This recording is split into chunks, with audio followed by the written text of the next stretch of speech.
The story begins in an ordinary high school in Japan. The main character, Hidaka Masamune, sits alone at his desk, scared. Two of his classmates approach him, and one of them, wearing an earring, leans on him, putting his hand on his shoulder. They rudely ask Hidaka to go get them some juice. The young man, holding a notebook in his hands, agrees and asks if they should take seltzer juice. But at that moment, he himself thinks about how he is used every day as an errand boy. The boys throw a few coins into his palm so he can buy them some juice. Hidaka muses that all this is happening simply because he has been cursed with the serpent personality. He has already come to terms with the fact that the sky is always gray and gloomy for him. He considers this his daily life. A girl approaches a group of boys who send Hidaka to get juice. She asks them if they are still making fun of Hidekun. The girl with glasses starts shaming the boys, saying that they are already in high school, but they continue to act like hooligans. One of the boys replies that he will just buy them juice and asks what the problem is. The bullies approach the frightened Hidaka from behind, and the boy with the earring says that they are old friends and asks if it is true. While Hidaka remains silent, the other boy answers that it is true, and Kawashi-san was simply mistaken. The girl asks in surprise if it is true, not believing their words.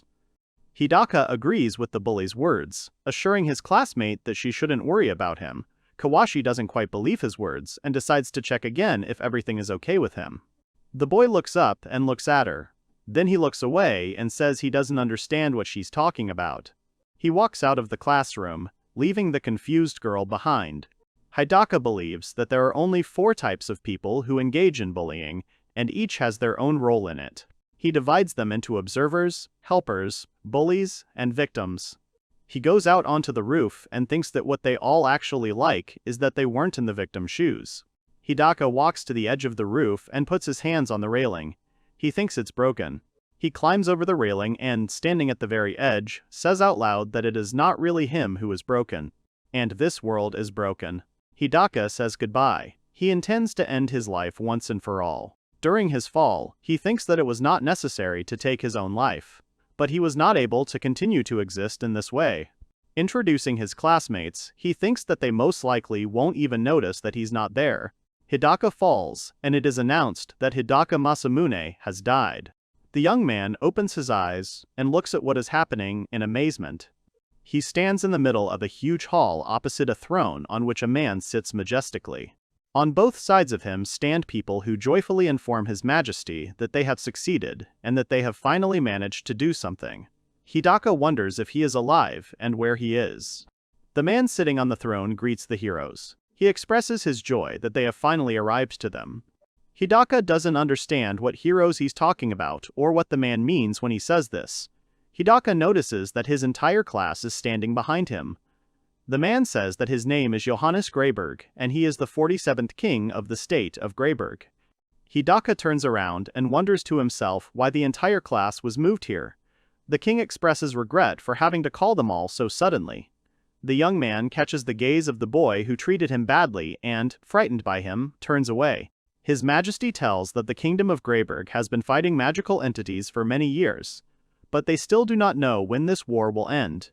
And because of this, they decided to call heroes to help them in this hopeless situation. The king says that the message says that the heroes who are summoned will have high stats and skills. He is about to continue his speech, but someone interrupts him with a loud shout, demanding that he stop his story. The boy who mocked Hidaka declares that he will do nothing. He rudely asks what characteristics he is talking about. He then turns to the king and asks if he realizes that he has kidnapped them all. Right next to the young man's feet, a small explosion occurs, which does not affect or injure the guy in any way, but frightens him greatly. The king, with his hand outstretched in front of him and smoke coming from it, announces that he has used magic. He apologizes for acting so suddenly. The whole class was very scared by the explosion, and King Greyberg justified himself by saying that it is quite difficult to explain it to people who do not believe in magic. Hidaka begins to suspect that this is another world. The king continues his apology and says that it is more effective to show the magic visually. The young man who argued with the king is very angry at his action. Another classmate with a mole under his eye calls him by his name, Sai, and he turns around and asks in a sharp tone why he called him. He replies that they are surrounded by an armed guard of warriors, so it is better not to start a fight with the king. He offers to listen to them, since no one understands what is happening at the moment. The two girls express their agreement with their classmates' words and ask Sai to keep quiet for a bit. Sai agrees with extreme displeasure. The king says that they can relax as they have no intention of killing the heroes they spend so much effort summoning. He adds that it was extremely difficult to summon them. Sai exclaims that they are all just high school students. His Majesty replies that after their summoning, each of them received a unique power and profession, and those who received the title of hero are especially talented.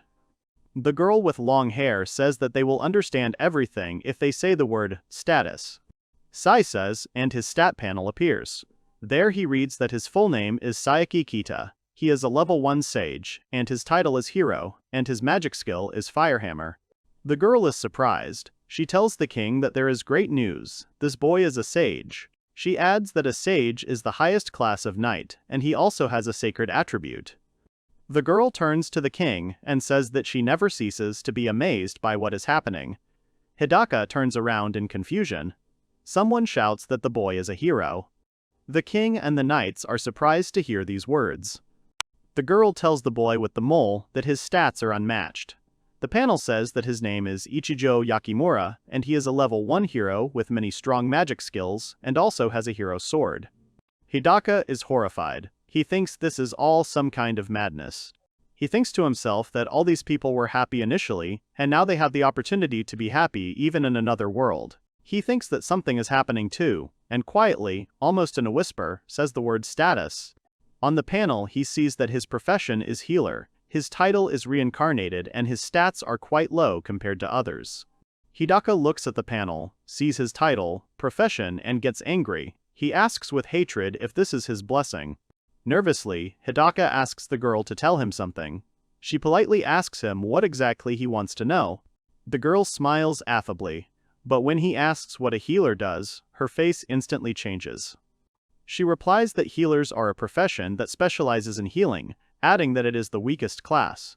Hidaka feels a strong sense of disappointment, not believing what he heard, that he is the weakest. Saeki approaches him and asks if he heard that. He loudly says that Hidaka is the weakest and wonders why he even came here. The girl with glasses calls him, calling him Saki-kun, and angrily wants to say something, but he immediately interrupts her. Saki says that she can't refute the fact that he is the most useless one here. Ichijo turns to Saeki and tells him that he has gone too far this time. He asks if he thinks he was too rude to Hidaka. The boy cheekily asks if he is telling him this. A short, elderly man approached Hidaka and asked if he could ask why his title was the only one that said he was reincarnated. The whole class turned around, waiting for an answer. Hidaka reluctantly begins to answer. At this time, the girl looks at him with contempt in her eyes. Hidaka, looking away, admits that he jumped from the roof. The old man replies that he understands him. The girl invites everyone to talk about their future. She says that the first thing they will do is enroll in a special school. She says that they will focus on training their powers so that they can fight against magical entities. The girl asks everyone to stand in a circle so she can teleport them to the student dorm. Hidaka, turning away from everyone, thinks that he couldn't go on like this any longer, and that's why he ended his life. Saeki says that Hidaka is still useless, even after everything that happened to them, although being a healer is better than being unemployed. Hidaka continues to reflect and thinks that even so, he is still in his cruel everyday life. Saeki says that no one will remember him anyway. Hidaka thinks to himself that even in another world, things work out the same way. Hidaka thinks that even in this world, he still treats him badly. When Saeki is about to leave, he wonders if it's really that funny. He turns around and asks again.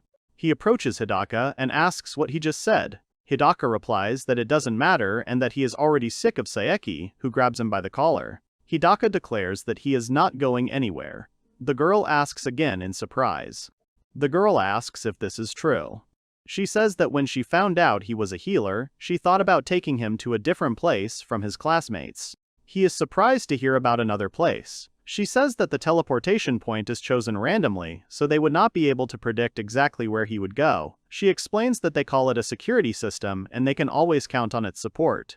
Hidaka thanks for the security system, but she replies that he misunderstood her words. The girl says that this system is intended only for them and it will help only them. She shouts loudly that this magical instrument is intended specifically to save their people.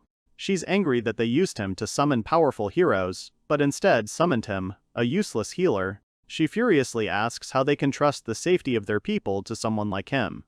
Saikyou comes up behind him and asks if he can see that he's still a pathetic person even after all this. The girl screams that he has committed an unforgivable sin by wasting their strength and hope, and that he will pay for it with his life. Hidaka is angry and wonders why it is always him. He furiously declares that he will destroy them and this whole country. He promises that he will destroy everything. That not even a speck of dust will remain. Saikyou looks on with disdain and the others with surprise, as Hidaka screams with hatred that he will kill every single one of them, absolutely all of them. He walks alone, in pitch darkness, and asks himself how long he has been wandering and where he is now. He calls up his stat panel with the word status, and looks at it, calling himself weak. Then he notices that he has a status that says that he has an obsession with another world, and this disorder is caused by longing for another world. Hidaka grins and asks if that means he's sick. Hidaka finds 3 chests and begins to suspect that it may be a mimic. He reflects on how long he has been walking and is frustrated by the fact that all he has been able to do is find a torch and get to this dark room with chests. He opens the first chest and it turns out to be completely empty. He says he will check the other one and opens it. Seeing something there, he realizes it is a small bottle with liquid inside. He picks it up and assumes that this small bottle might contain some kind of magic potion. Suddenly, he hears a loud voice telling him to drink this. He turns around in fear and asks who is there. He is told from the darkness that if he desires killing power, then he should drink it. Hidaka asks what he is talking about, and is told to simply drink the contents. He looks at the bottle and wonders if this whole story is a hallucination. He remembers the girl and Saikyou calling him useless. He squeezes the potion in his hand and thinks that if he drinks it, he can get the power he wants.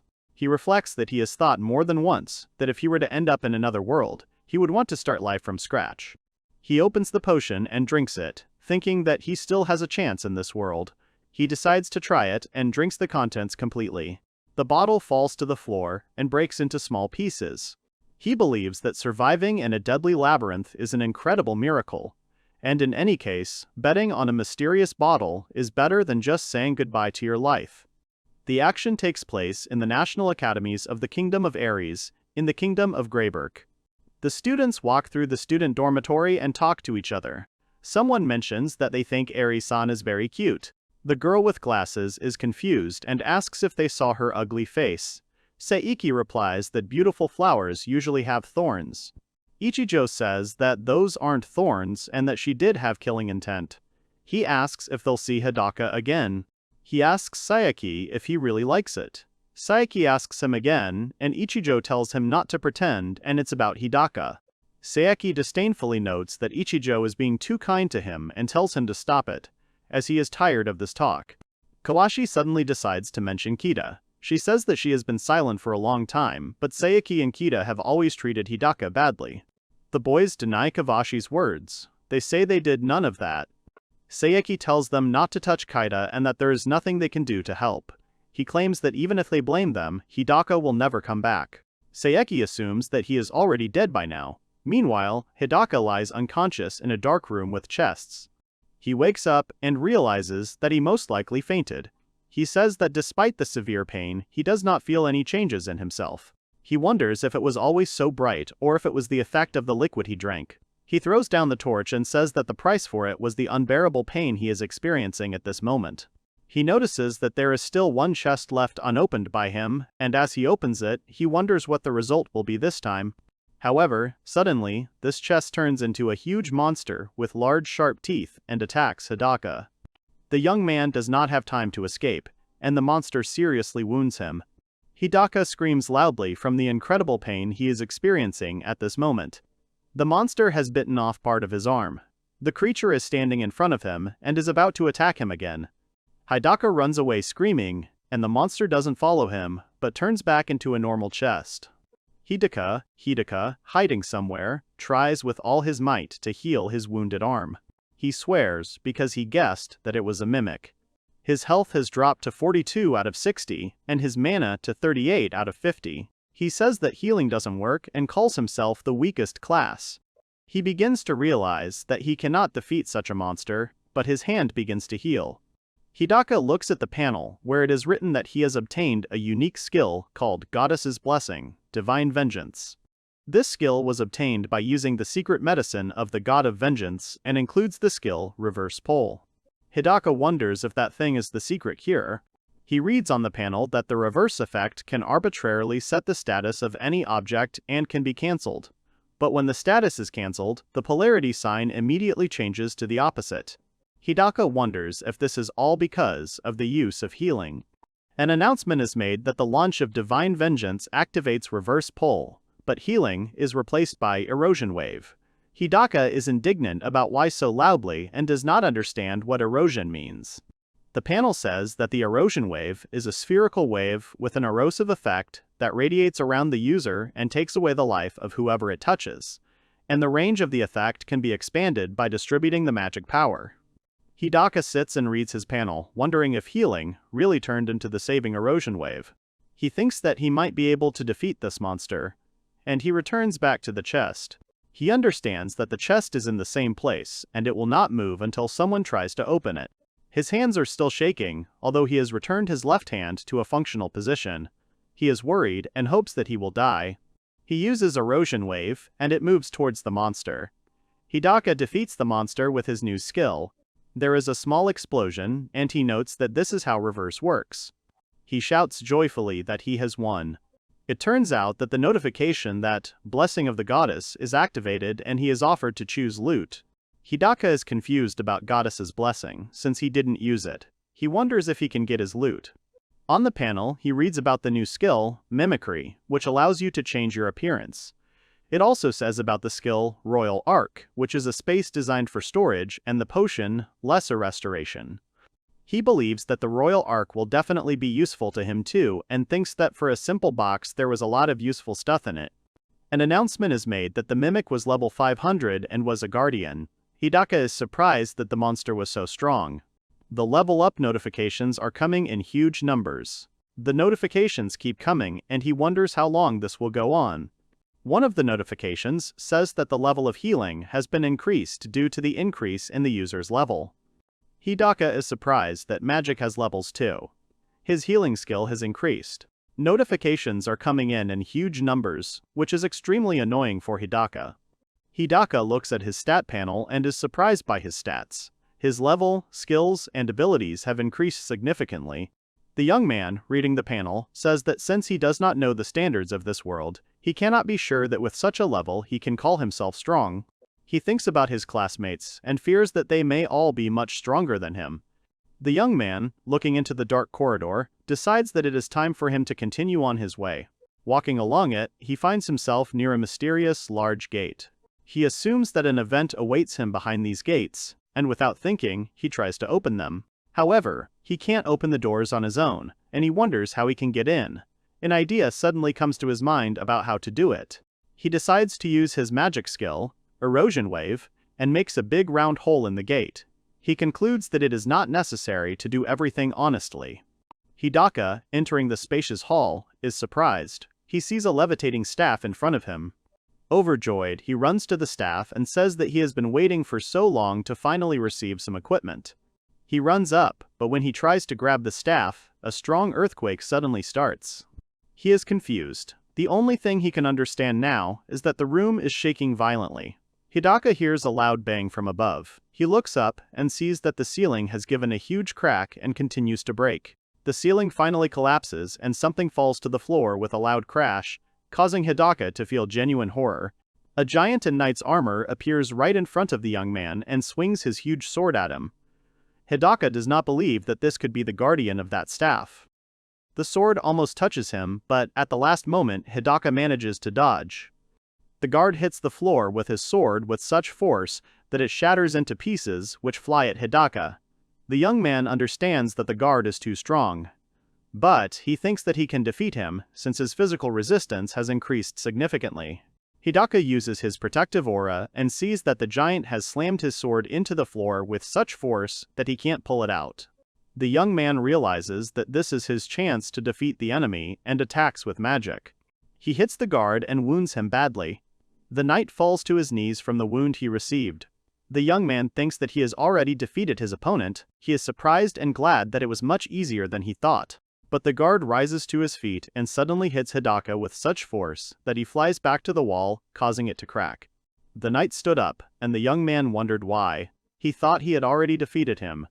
Hidaka begins to heal himself, and reflects that if he had not used the protective aura, things could have turned out much worse.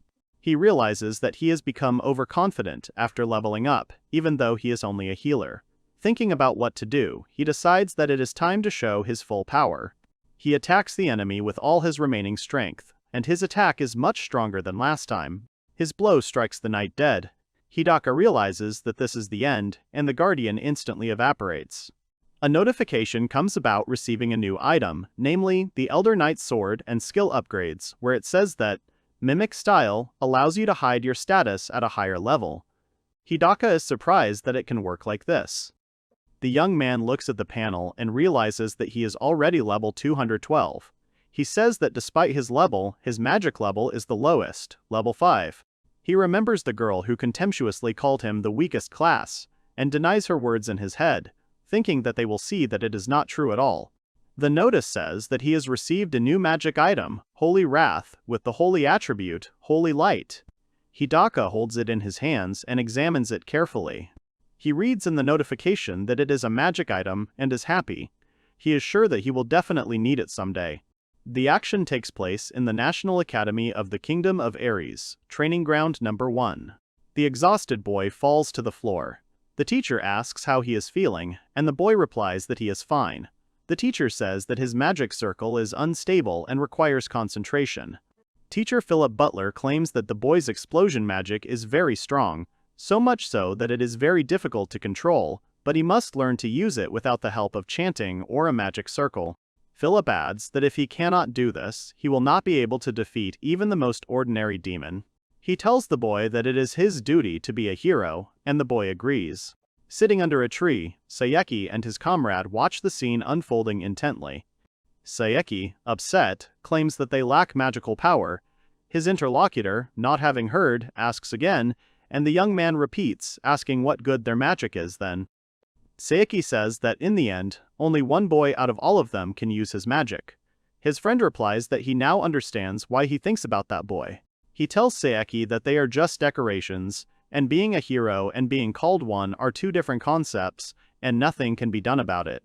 Saijaku is extremely disappointed by this fact, but agrees with his friend's words. Hidaka is drinking something heavily.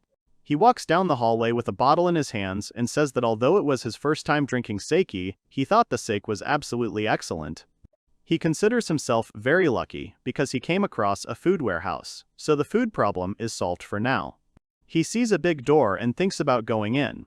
He opens the door, looks inside, and hears someone say that he made it here.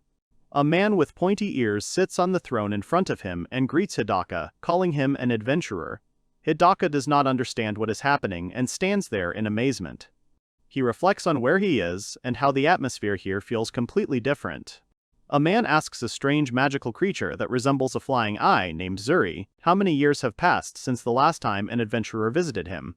The creature with one eye, a tail and bat wings replies that about 150 years have passed.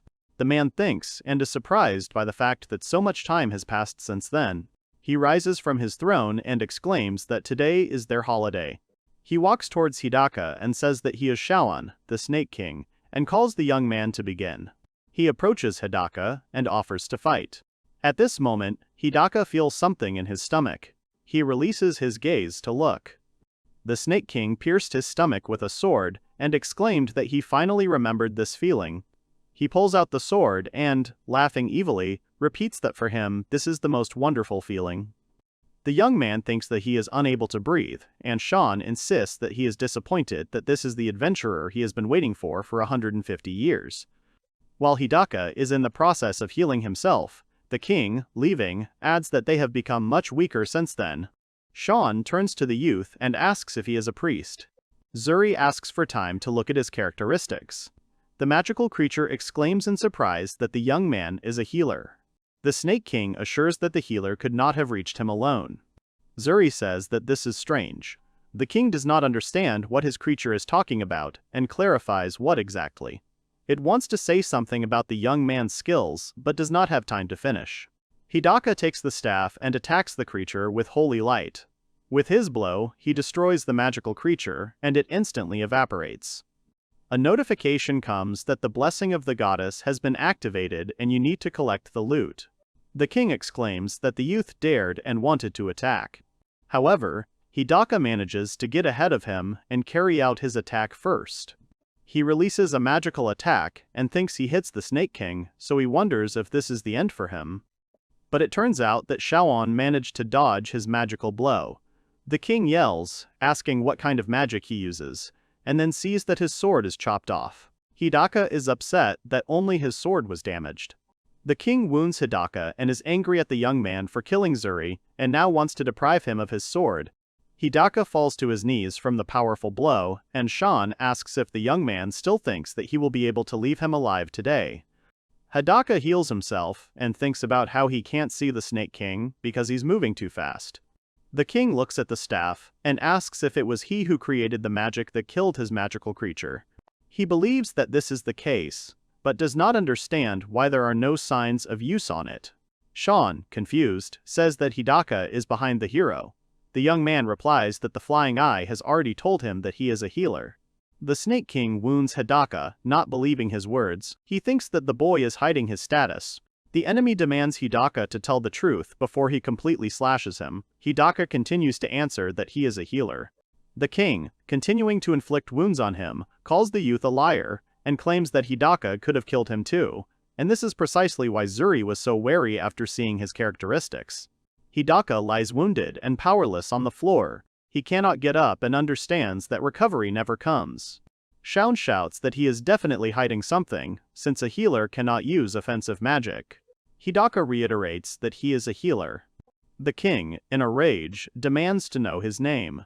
The boy doesn't understand why he needs his name. He remembers Saikyou's words that Nito would suit him better, since it's better than being a healer. Hidaka manages to get back on his feet despite his multiple injuries and decides to answer that his name is Nito. He thinks about the fact that his name will now be Nito. He wants to spread this name and take revenge under the pseudonym because he believes that being killed by Nito is an incredibly great humiliation. The king mockingly asks if he said Nito, and the boy shouts back that he is Nito and not Nito, and not Nito. Nito angrily shouts if he has any hearing problems. Shonen laughingly asks what kind of hero the young man is. Nito shouts in irritation that he has already said several times that he is a healer. The king looks at him and says, disappointed, that this is too boring. He attacks, making multiple deep cuts on the boy's body. Nito falls to the floor in death, and the Snake King stands over him, saying that the moment of his end has come. The enemy swings his weapon, ready to take Nito's life. The young man thinks about how he will just die like this, without having accomplished anything in his life. At the last moment, he manages to attack with a wave of erosion, which stops the sword and attacks the king. He, not expecting it, gets hit by such a powerful blow. The defeated enemy is amazed that the boy still has mana to use magic. He says that in these 150 years, no one except Nito has been able to defeat him. Nito replies that the king was good at fighting. Shonen laughs at the boy's decision to judge his fighting ability, sarcastically calling it generosity. The Snake King advises him to hide his true identity, but Nito does not understand why he needs to do this. Shonen says that even he, the Snake King who lived for hundreds of years and was famous throughout the continent in the past, lost to him so easily. Lying on his deathbed, he asks Nito again if he is really a healer. But when he doesn't get an answer, he says that he now believes his words. The king says that the great, unknown magic of the elementary class will attract others, and everyone will want to get it for themselves. He claims that this world rejects things it cannot understand, and the weak classes must remain weak, so it is better for the youth to hide his strength from prying eyes. Nito asks the king for permission to ask a question, and Shonen asks him what exactly the young man wants to know. Nihito tries to find out from him if he knows any information about the god of vengeance. Shonen remembers a man who mentioned this. The man in the memories, addressing him, says that he decided something for himself. The Snake King is silent until the young man calls out to him, calling him uncle. He thinks about what it means, how it all happened. He laughs, saying that he felt nostalgic when he heard that name. Nito happily asks if that means the king knows something about him. Shounen replies that although it was a long time ago, he still remembers that this nickname belongs to one adventurer. Nito does not know who adventurers are, and the Snake King says that if Nito travels, he will understand everything himself. The young man is completely sure that the king knows something about this, but Shounen ignores his words, saying that he had a lot of fun last time. The Snake King asks Nito's real name, knowing that he made out the pseudonym for himself. The young man decides to give his real name, Masamune Hidaka. Shounen asks again with a smile on his face and wants to say the name of the guy who was before Nito, but he doesn't have time. Nito addresses him and says that his character is different from before, but the Snake King can no longer hear him, he died from his wounds. A notification came about the activation of Blessing of the Goddess and a request to collect the loot. Nito notices that Shounen's sword is flying. The boy receives the equipment, Kurgel's snake sword. Nito wonders if he is supposed to use such a weapon if he is a simple healer. The young man looks at the king and says that he deserves credit. Nito gains the ability, Evil Eye of Truth, which allows him to see the target's status. He comes to the conclusion that he got this ability from Zuri's flying eye. From Shounen he receives the skill, Divine Speed, which made him so fast. The young man looks at the defeated enemy and wonders why he still hasn't disappeared.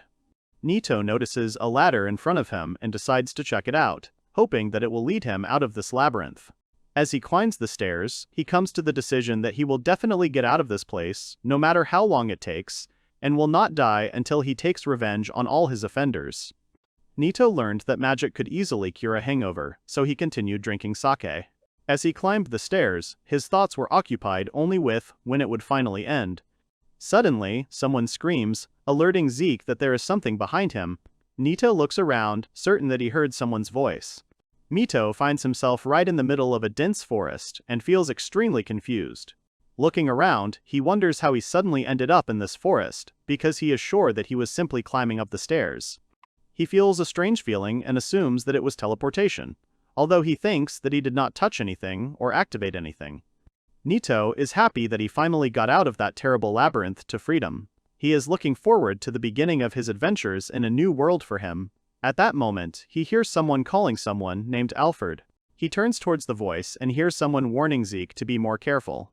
3 young men are standing in the forest, and one of the boys shouts at a girl named Elsa that she should watch more carefully. The girl replies that she knows this herself without his instructions. The young man continues to criticize Elsa, claiming that she had no reaction. Nito assumes that these are normal people standing in front of him. They are trying to figure out who Nito is and how he ended up here. The boy with long dark hair says it doesn't matter and suggests that Nito may have overheard their conversation. He draws his sword and advances menacingly towards Nito, telling his friends that he intends to kill him immediately. The boy is convinced that Nito has been following them and approaches with his sword. Nito yells at him to stop and put his weapon away. He makes it clear that he doesn't know what conversation the boy with long hair is talking about. The boy ignores his words and goes on the attack. He swings his sword, but Nito manages to dodge the blow at the last moment. The guy with the sword wants to attack again, but Nito suddenly disappears from the enemy's sight, which causes him extreme amazement. Nito suddenly appears behind the boy, screaming that he won't be able to finish what he started. Nito has a sword in his hands, which he holds right at the neck of their friend Elsa. The boy with the katana curses, saying that he caught him off guard. Nito asks him not to move. He assures him that he just wants to ask. Nito insists that the boy do as he tells him. First, he asks him and his friend to immediately put their swords back in their sheaths. Elsa tells Zeke that they have already lost. She claims that Nito's movements were so fast that they were indistinguishable, and she could not even sense him approaching. The boy does not let go of his sword and considers his next move. The boy realizes that they are now at a losing position. He lets go of the sword, declares that they surrender, and asks to let his girlfriend go. Naito has a strange familiar feeling. He does not believe the young man and suspects that this is a common trick. Zeke replies that he even took his hands off the sword, but Nito still continues to doubt the truth of his intention. The guy continues to assure him that it is true and Nito thinks about it. Eventually, Nito lets the frightened girl go. The girl thanks Nito, and he says that he will then move on. As Nito is about to leave, Zeke suddenly asks him to stop for a minute. Nito turns around and angrily asks if they still want to kill him.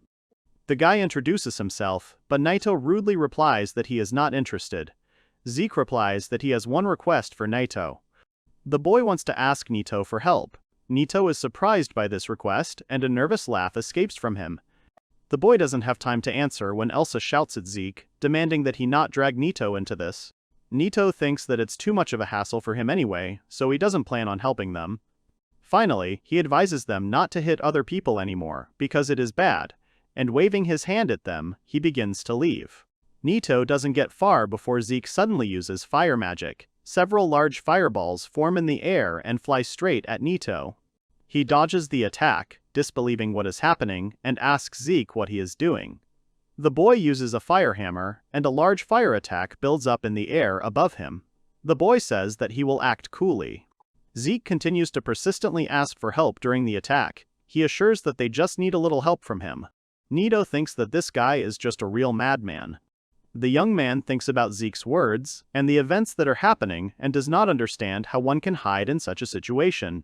He decides to take action. Zeke wants to tell the reason for the request for help.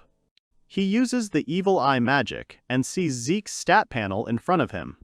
It says that his name is Zeke Latour Bach. He is a dragon knight with good stats and many magic and fire skills. Naito honestly admits that he is very jealous of him. He reproaches Zeke for using such powerful magic for no reason. The boy replies that Naito says so simply because he himself has never used it. Zeke continues his attack and yells at Naito not to act like that. Naito recalls that while climbing the stairs, he tried to invert one of the spells, namely, attribute assignment, the nullification, magic. He had already realized that since he didn't yet know the range of its effect and the scale of the spell that it could destroy, it would have to be tested in a real fight first. That was why he had waited so long. Naito says that since there is such a huge difference in levels between them, he thinks that he should try it now. Zack asks Naito what he is talking about, but Naito, choosing not to respond to his words, simply uses nullification magic in response to his magical attack.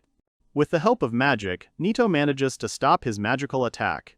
Zeke does not understand what happened to his magic circle, or what happened at all. He begins to think that Naito is a monster. Naito prepares to attack back and angrily asks them if they were planning on using their dirty trick from the start. Elsa grabs Naito's hand and apologizes for her comrade. She is afraid that he will kill her friend and says that he made a mistake in trying to justify him. The girl screams that what she did was wrong and she understands it. But she begs Naito not to hurt her friend, promising to do whatever he wants in exchange for his mercy. Naito suddenly remembers unpleasant moments from his past, when Saikyou treated him with mockery and hostility. A nervous laugh escapes from his chest. With disappointment in his voice, Naito asks if he now seems like a bad person. He decides to repeat once again that he will not help these people and wants to continue on his way. Suddenly, Zeke makes Naito an offer to become their comrade. Naito turns around and his face expresses surprise and confusion. Zeke says that he realized a long time ago that he is not alone and that he could change a lot, so now he is looking for strong partners. Naito is stunned by such a confession. According to Zeke, their organization only has 4 active members, and things don't always go as smoothly as they would like, but at the moment they are in dire need of power. Zeke claims that Naito is a great fit for their team, but the boy wonders what benefits he will receive if he decides to join them.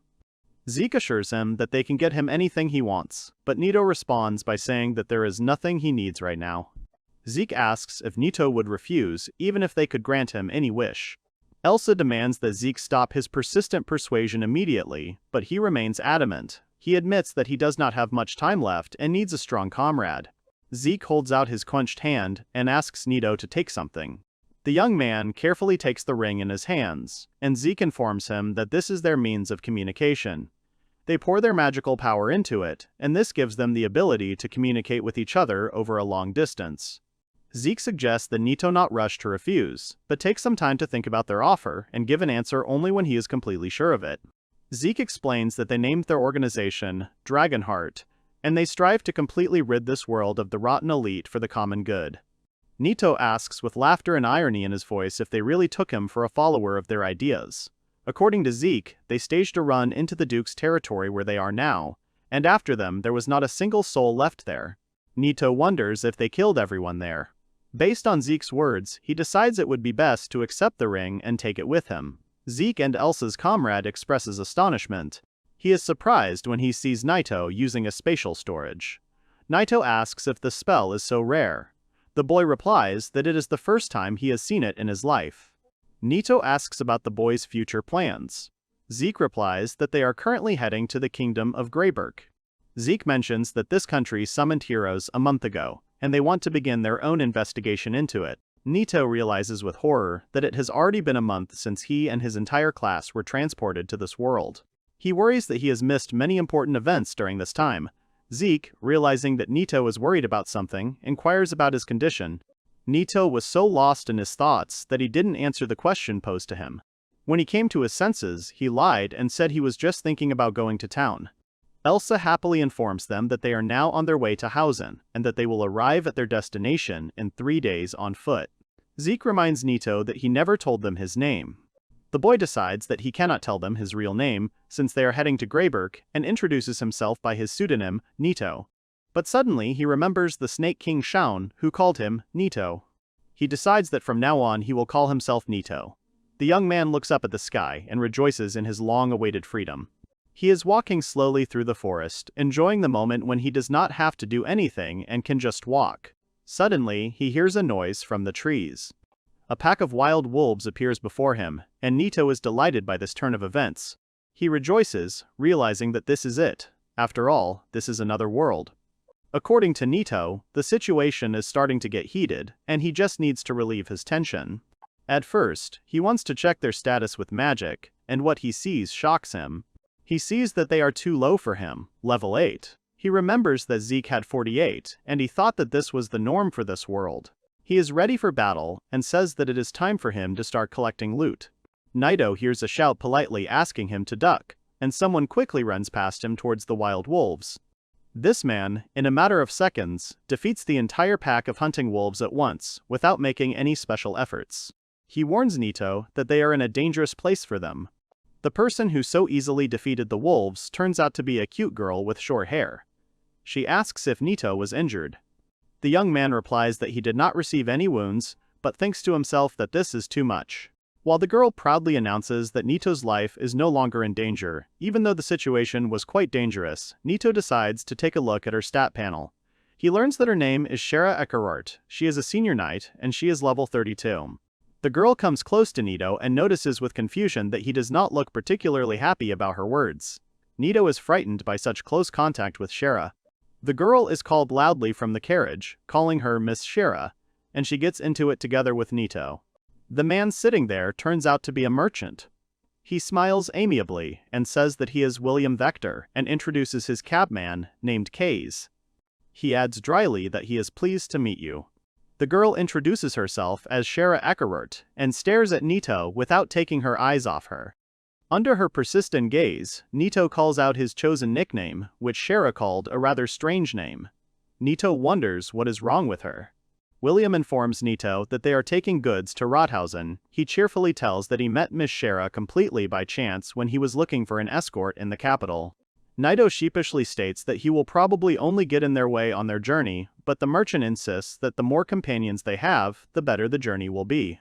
The man praises the girl with admiration, describing how she sensed something was wrong, and reacted so quickly by jumping out of the carriage that he didn't even have time to realize what was happening.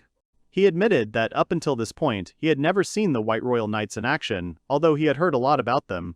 Shara modestly claims that she did nothing special. Nihito wonders who the Royal White Knights are, and William is extremely surprised that the young man knows nothing about them.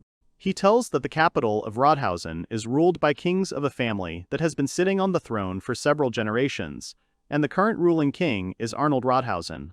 William continues his explanation by saying that the Royal White Knights are a unit that is stationed in the capital under the direct command of the king alone. The man adds that the Royal White Knights only occasionally appear in public places, and otherwise people know almost nothing about them.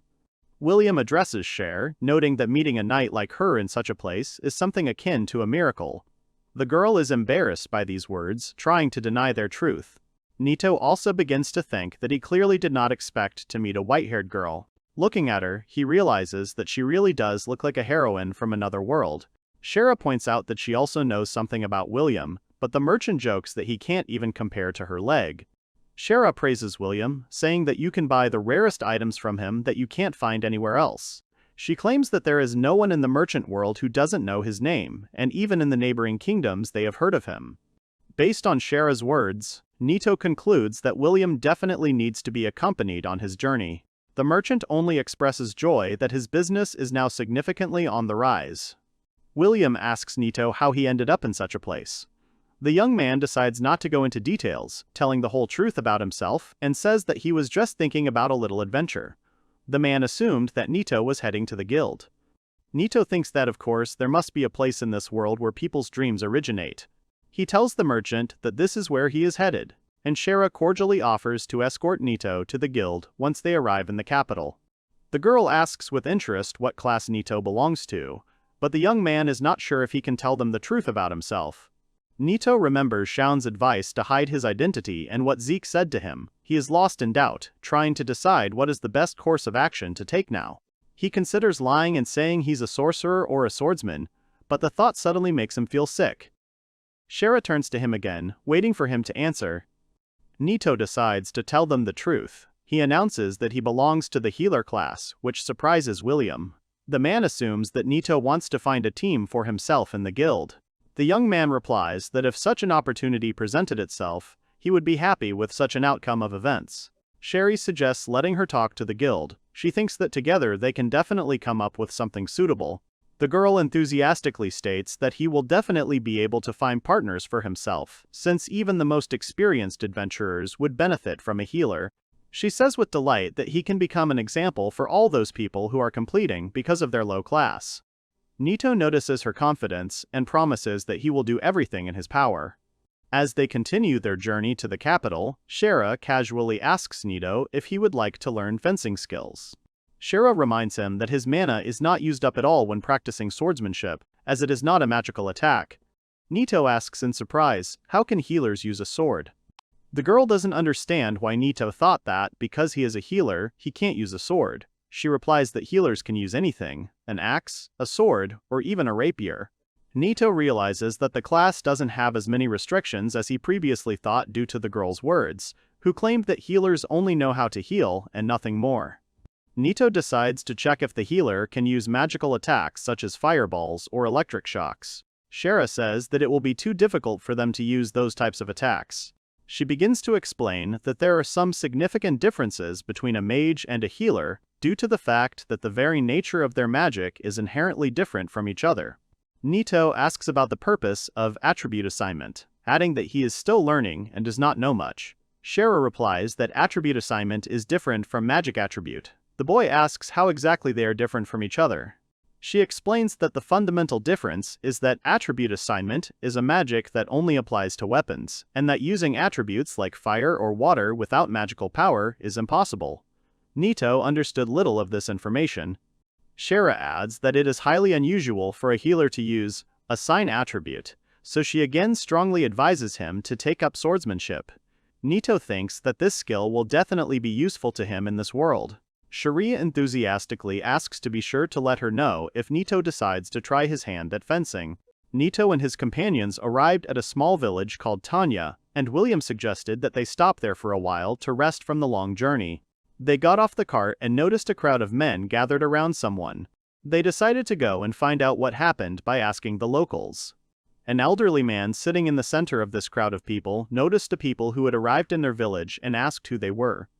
Nito, Shara and William introduced themselves and explained that they were on their way to Radhausen and wanted to stay in their village for just a few days. However, the man apologized to them regretfully, stating that the village was not in a position to receive any guests at the moment. The village elder explained that their village had recently been attacked by bandits, and all the young girls in the village had been taken away. The crowd of locals began to shout that they could not sit idly by and that it was their duty to rescue the kidnapped girls. That was the very purpose for which they had all gathered here. Shara suggests that these bandits are different from the usual ones, as their attack on the village was strictly planned, and they are probably connected to the illegal goods dealer. She concludes that they have little time left before the girls are taken away. Based on the facts revealed, the girl concludes that local residents need outside help to save the girls. Shara bravely declares that they will go and save the girls for them. The village chief objects, claiming that this is not right since they are guests in their village. However, William replies that they are not yet guests and the elder can rely on them. The merchant claims that Caius and Shara can easily deal with them, as they are both quite strong. Shara approaches the villagers, asking if they have any information on the location of the bandits' camp. There is a commotion, and suddenly, someone from the crowd shouts out that he knows the exact route. A young boy named Jake steps forward. He confidently states that he has been following the bandits since the beginning of their attack, and that while all the adults were out hunting, he followed the bandits and made marks on the trees. He says that after climbing the mountain, he discovered their camp, where he saw his mother and all the other girls sitting behind bars. The elder mentions that Jake's mother is the only family he has. Shara states that they must act without delay before the girls are taken. Jake claims he can lead them to the bandit camp and loudly exclaims that he wants to save them all. The four of them climb the mountain and see a camp belonging to the bandits. Shara insists that the boy return alone back to the village, explaining that he cannot stay with them as the most dangerous part is about to begin. Jake quickly agrees and quietly runs away. Nito, watching the bandits and the kidnapped girls, thinks that what is happening reminds him of a certain game event. Shara quietly whispers to Nito that she will signal him once she and Kaze have cleared the area, and politely asks him to wait here. Shara tells him that healers do not have offensive magic, and Nito agrees to stay, adding that she should not worry and that he will come to her aid if anything happens. Nito watches the girl go, secretly offended by her words that, since he is a healer, he should wait here. He thinks that there is no need for that at his level, but remembers that Shara does not even suspect this. He consoles himself with the fact that he still wants to watch someone like a royal white knight. At this time, in the village, the elder worriedly asks if the four of them can really handle a whole group of bandits. William asks to trust them, saying that Caius has also joined them and Shara is the current royal white knight. The girl expertly pierced one of the bandits and moved on. When Shara gave the signal, Nito came out from under cover and examined several large bandits killed by Shara. He comments on what is happening, admitting that this is exactly what he expected from Shara because she is the royal white knight. The girl only replies that there were not so many of them. They free the girls and Shara says it's time to return to the village, assuring them that they are going to escort them to the village so they feel safe and don't worry. Shara thinks that they are very lucky because at this time the rest of the bandits went somewhere. However, despite the fact that there is no one nearby, Nito does not leave a bad feeling, and he looks around. Shara urges Nito to go further, but the young man advises her not to lower her guard and to be on guard. At that moment, a voice is heard asking where they are going. The bandits returned to their camp and surrounded Nito, his comrades, and the rescued girls. Shara recognized these bandits and was about to tell about them when one of the bandits interrupted her, cursing that these guys could not be trusted with anything. Nito realizes that the kidnapping of the villagers was just a decoy, while Shara identifies the man as Oliver Joe. He asks in surprise that she knows him.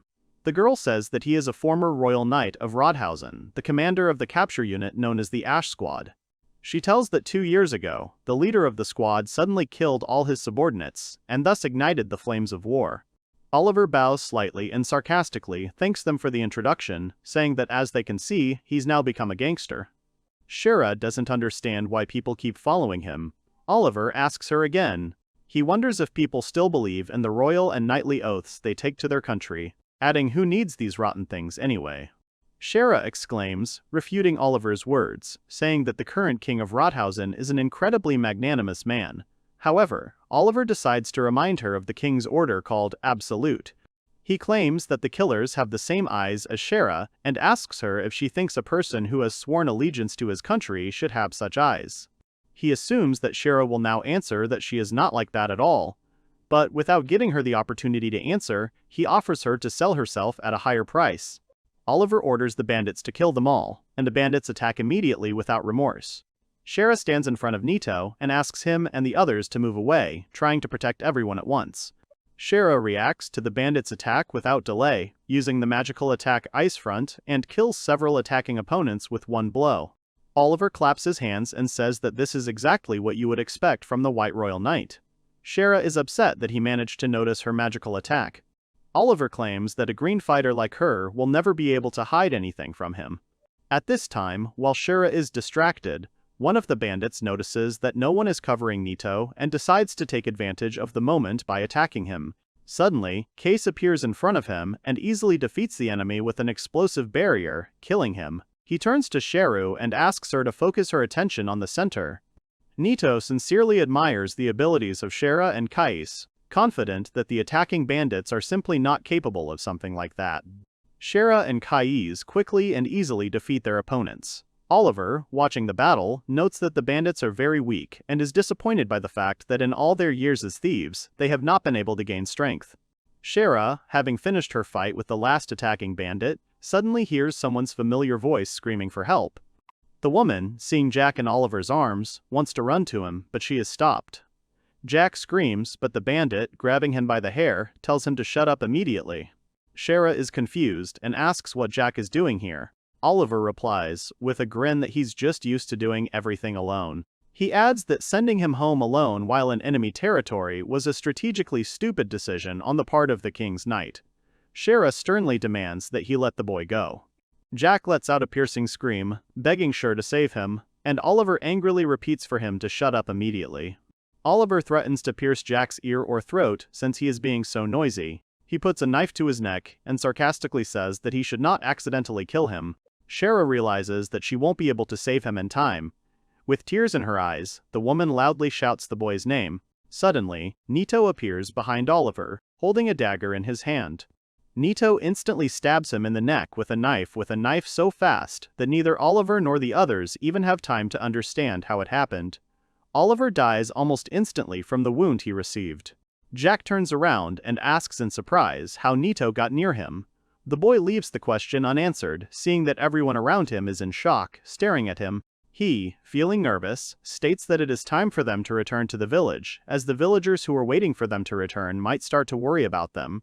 Case agrees with Nito's words, but Shira grabs him by the shoulder and insists that he explain everything to her first. The young man pretends not to understand what is being discussed and asks what exactly she wants to know from him. Shira turns him around and begins to question him on how he was able to do it. She notes that he is a healer and cannot understand how he managed to stick the knife into Oliver's neck, nor how he managed to move so quickly. She screams and asks if he is hiding something from her. Seeing Shira furious, he realizes that he is now in a difficult situation.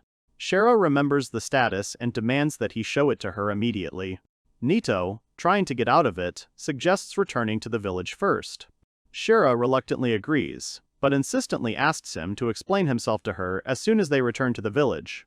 Nito and Kais are left alone behind, and the young man praises Kais' magic, calling it amazing. Kais looks at Nito suspiciously and replies that his magic is definitely not as good as his. Nito thinks about how Kais looks like he wants to kill him. Nito, watching Shira and the locals, muses that they weren't supposed to see his power, but if he hadn't used it, Jack might be dead by now. He doesn't want to ignore Sean's advice, but he believes that his decision was correct, because this act can be considered good. The whole village was eagerly awaiting their return, and everyone was incredibly happy when they saw the girls kidnapped by the bandits. Nito stands to the side, watching the touching moment of family reunion, when he notices a girl standing alone near the barn, her face covered by a hood. He asks the girl if she is going to return to her family. However, the girl does not even turn in his direction, continuing to stand silently, which confuses Nito. A woman with short hair asks if the girl is from their village. She says that although they were locked up together, she does not know where she was brought from, because the girl did not talk to anyone or answer any questions. Shira carefully notes that the girl had a very hard time, and assures her that everything is behind her, and they will not let anyone hurt her again, and will definitely help her. Shira tells her that she can worry because tomorrow they will be going to the royal capital. There they can apply to a special institution so that she can be sent back to her hometown. Nito adds that if a girl is not happy with something, she can go wherever she wants. But until they find out where she is from, it will be impossible for them to send her to her hometown. Shira whispers to the boy to express himself more gently, but to the surprise of Nito and Shira, the girl suddenly grabs the hem of his clothes. The offended girl leaves, declaring that she will leave it all to Nito. The young man thinks that he went a bit overboard, but the girl replies that for some reason she just didn't like Shira very much. Nito is surprised that the girl is able to speak and asks why she has not spoken a single word all this time. The girl quietly replies that he is different, but Nito cannot make out what she says. She removes her hood, revealing her face to Nito, and says her name, Totorika. Nito, seeing the girl's face, blushes, feeling some embarrassment. Totorika asks if he's listening to her. Nito responds by confirming that he heard everything. The girl asks him to call her by her abbreviation, Toa. Meanwhile, Sherry watches their conversation from the side with a displeased look. The young man wants to introduce himself as Nito, but suddenly wonders if it is worth doing. He decides for himself that lying is not the best solution and tells her his real name, Masamune. However, Toa nervously asks him to call him Nito in front of everyone else, and she easily agrees. The boy asks why she was captured, and Toa replies that she doesn't know. She explains that she was hiding in the forest, and at some point she was suddenly captured. Nito then tries to find out where her home is, but the girl again says she doesn't know. He concludes that they will have to be patient, and Toa agrees with his words.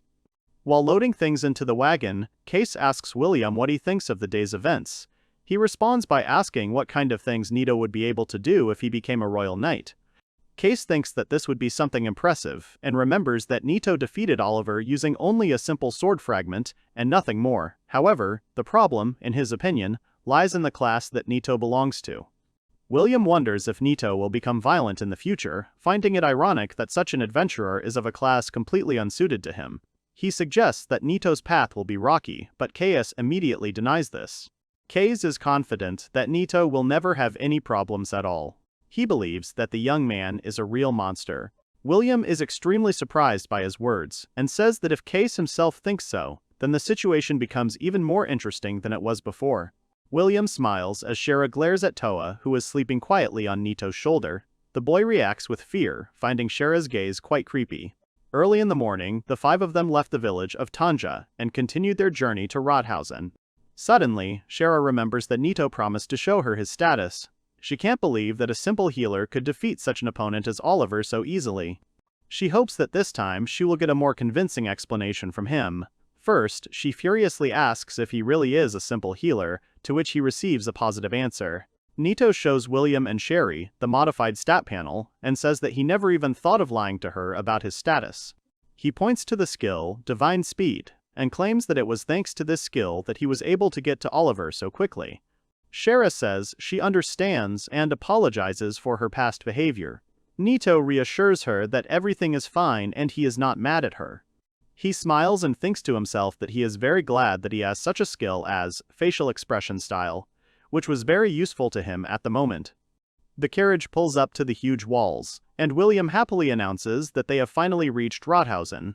Nito thinks that it is as expected from a capital city. The city is simply enormous. They are strolling through the streets of the city when William announces that they will part ways here as he is heading to the royal castle. He tells them to take care of themselves.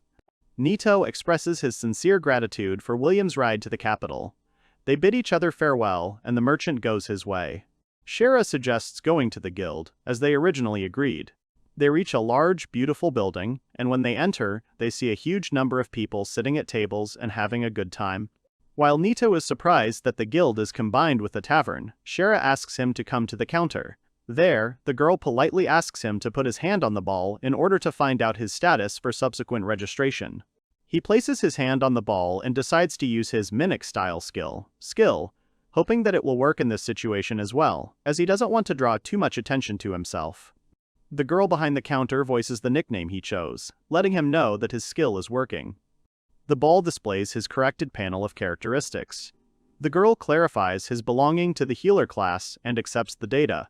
Nito is glad that everything worked out perfectly. Shara announces that he has successfully completed the registration and asks what his next steps will be. Nito thinks about it and asks Toa if she would like to go to the government now. He says that they could find out information about her hometown there, but the girl puts it off, saying that she wants to do it later. Nito notices that Toa is somewhat gloomy. The young man decides to ask the girl if she also wants to become an adventurer, and she, without thinking twice, agrees to his proposal. Suddenly, someone comes up to Nito and puts a hand on his shoulder. A drunk large man with a beard and a mug in his hands asks Nito if he wants to share girls with him and his friends, claiming that he already has 2 anyway. Nito politely refuses, explaining that these girls are his friends. But at that moment, he thinks in his head that the man is really clinging to him. The man angrily asks if they should just leave because they are supposedly just his friends. He asks if Nito is just a healer and starts to mock him, claiming that he can only eat the group's scraps, and if anything happens, he runs back home to his mommy. The Toa watches the scene with a look of disdain and hears the man state that they are C-rank adventurers and that they will definitely be able to take care of them properly. Shara decides to intervene in the conversation and demands that the man apologize for what he said. In response, he asks why they need this guy at all, offering to keep them company, assuring them that it will be fun. Suddenly, several young men in knightly uniforms enter the guild. It turns out that they came to the guild in search of Shara. The girl approaches Shara, kneels down and joyfully exclaims that she has finally found her. She says that she is glad that she has returned safely to the capital. Shara, in turn, turns to a girl named Annette and says that they have not seen each other for a long time. Nito is stunned that he treats Shara with such deep respect. Annette turns to Nito and asks who all these people are. Shara replies that the man is not even worth paying any attention to. She then introduces Nito and the Toa to them, explaining that she met them on her way to the capital and promised to escort them to the guild once they arrived in the city. Nito says that Shara has taken good care of them, and a happy Annette asks if that means it's time for her to return back to the castle. The man starts to get angry and, grabbing Shara by the collar, says that she is clearly brave since she decided to ignore his words. Annette throws him to the floor, twisting his arm and screaming at him for the dare he touch Shara-sama. The man screamed that it hurt. After dealing with him, Annette suggests that Shara leave, while Nito reflects on how easily Annette defeated the C-rank adventurer. Standing near the guild, Shara says goodbye, and before finally parting, she asks Toa if she is sure that she does not want to go to the government now. However, Toa replies that everything is fine and she does not need it now. Shara says that if anything happens, they should say that they know Eckert and asks Nito to take care of the Toa. The young man responds by assuring her that she can rely on him. The boys think about what they will do next. Nito remembers that they have no money at all. Suddenly, a woman approaches them on the street and admires their clothes, calling them very interesting. The woman brings them to her store and is surprised that they are traveling with absolutely no money, saying that in today's world, without money, you can die. She looks at Nito's clothes and notices that they are quite dirty. The woman says that she will still be happy to exchange these clothes for new ones and will even be able to find something for the girl too. Nito honestly reports that their clothes are in pretty bad shape, but the woman assures them that there is no reason to worry. She explains that the clothes are made of very expensive fabric and throwing them away would be a terrible indulgence. Nito is surprised by the fact that his clothes are so expensive because they are just a school uniform. He happily accepts the store owner's offer to exchange them for new clothes. The woman looks for clothes and asks what class Nito belongs to, guessing that he is most likely a warrior or a hunter. The boy replies that he is simply a healer. She is surprised, and Nito says, it's a long story. The woman decides not to continue questioning him further. She gives him a small bag, explaining that it is intended so that he can carry all sorts of potions and medicinal herbs. Nito asks if the healer can use herbs, and the seller is surprised that he didn't know this before. The woman explains that since healers are only capable of using very weak healing magic, no one forbids them from using third-party additives to enhance the effect of the spell. The salesman asks about the Toa's class, and Nito wonders if he hasn't seen her status yet either. The girl replies that she is a paladin, and this causes the woman extreme amazement. Toa shows her stat panel, and Nito asks what a paladin is. The woman says that humans also call them magic swordsmen. She explains that what makes paladins unique is that they can freely use both magic and swords, and even combine the two aspects. She adds that the Toa are a representative of a demonic race, and Nito remembers that the king mentioned his country's endless war with demonic creatures, which is why he summoned heroes from another world. Nito asks what demons are, and the seller, amazed, loudly asks if he knows anything. She replies that she also doesn't know much about the representatives of the demonic race, only that they have a large volume of magical reserves, and that this race lives on the side of the Great Forest. She wonders what circumstances brought them together, calling them a strange combination. Nito and Toa change into their new clothes. The woman admires their appearance, claiming that their outfits suit them very well. The shop owner also gives Toa a sword, and Nito thanks her for all these things. However, the woman insists that all these things still cost less than their previous clothes. She gives the rest of the money and wants to give Nito one piece of advice. She says that although everything will be fine in this country, they should not build unnecessary illusions, because demons are not welcome everywhere, and Toa will stand out from the crowd due to their high magical power. She argues that if he is a real man, he should not let anyone hurt the Toa. Nito looks at Toa and reflects that even in this world, discrimination exists, simply because people cannot accept what they cannot understand. He replies that he will definitely take care of this. The woman sees Nito and Toa off and says that her name is Sharon and that they can come see her at any time. They are sitting in the city, and Nito, looking at her, talks about how he would never have thought that he would meet someone like her. He realized that her level was significantly higher than that of the adventurers from the guild, since they were level 10 to 17 or level 23 at most. But he decides that he is more interested in something else. He asks if Toa has anything to ask about his status, or if she wants to see him. The girl indifferently replies that she has already seen his status. Nito remembers this and asks her what she thinks of his status. She replies that she finds it interesting. She adds that his status is abnormal, and there is no other way to describe it. Nito is upset by the fact that he is abnormal even from a demon's point of view. Nito wonders how someone as strong as her was so easily caught by ordinary, weak bandits when she could easily handle them herself. The girl shyly replies that she was just scared. Her words surprise Nito. He asks where she was before she ended up in that forest. The girl calmly replies that she was in her castle, and this shocks him. The boy tries to guess who she is, assuming that she is a princess or someone very important in the demon world. He asks what she was doing in the castle, to which she receives a short answer that nothing special. Toa explains that she trained with magic and a sword in the morning, and then waited with her parents until nightfall for her sister to return. While waiting, she often played with the chest or talked to the pixies in the garden. Nito, judging by her words, concludes that she never left the confines of her castle since she was forbidden to go outside. He realizes that she was simply too scared of the outside world and the people she met, just like him, who was also new to this world. After a while, a bright light magic was heard in the thick of the forest. Meanwhile, Nito attacked the little green goblin in hand-to-hand combat. After a while, Nito and Toa appeared at the edge of the forest, and several dead demons were lying next to them. Nito said that this should be enough to pay for the inn. The girl took the teeth out of the goblin's jaw and collected them in a bag. Nito asked the Toa if it was true that after killing a monster, its corpse would remain corporeal and decompose. He said that he thought that after death, corpses would disappear from this world.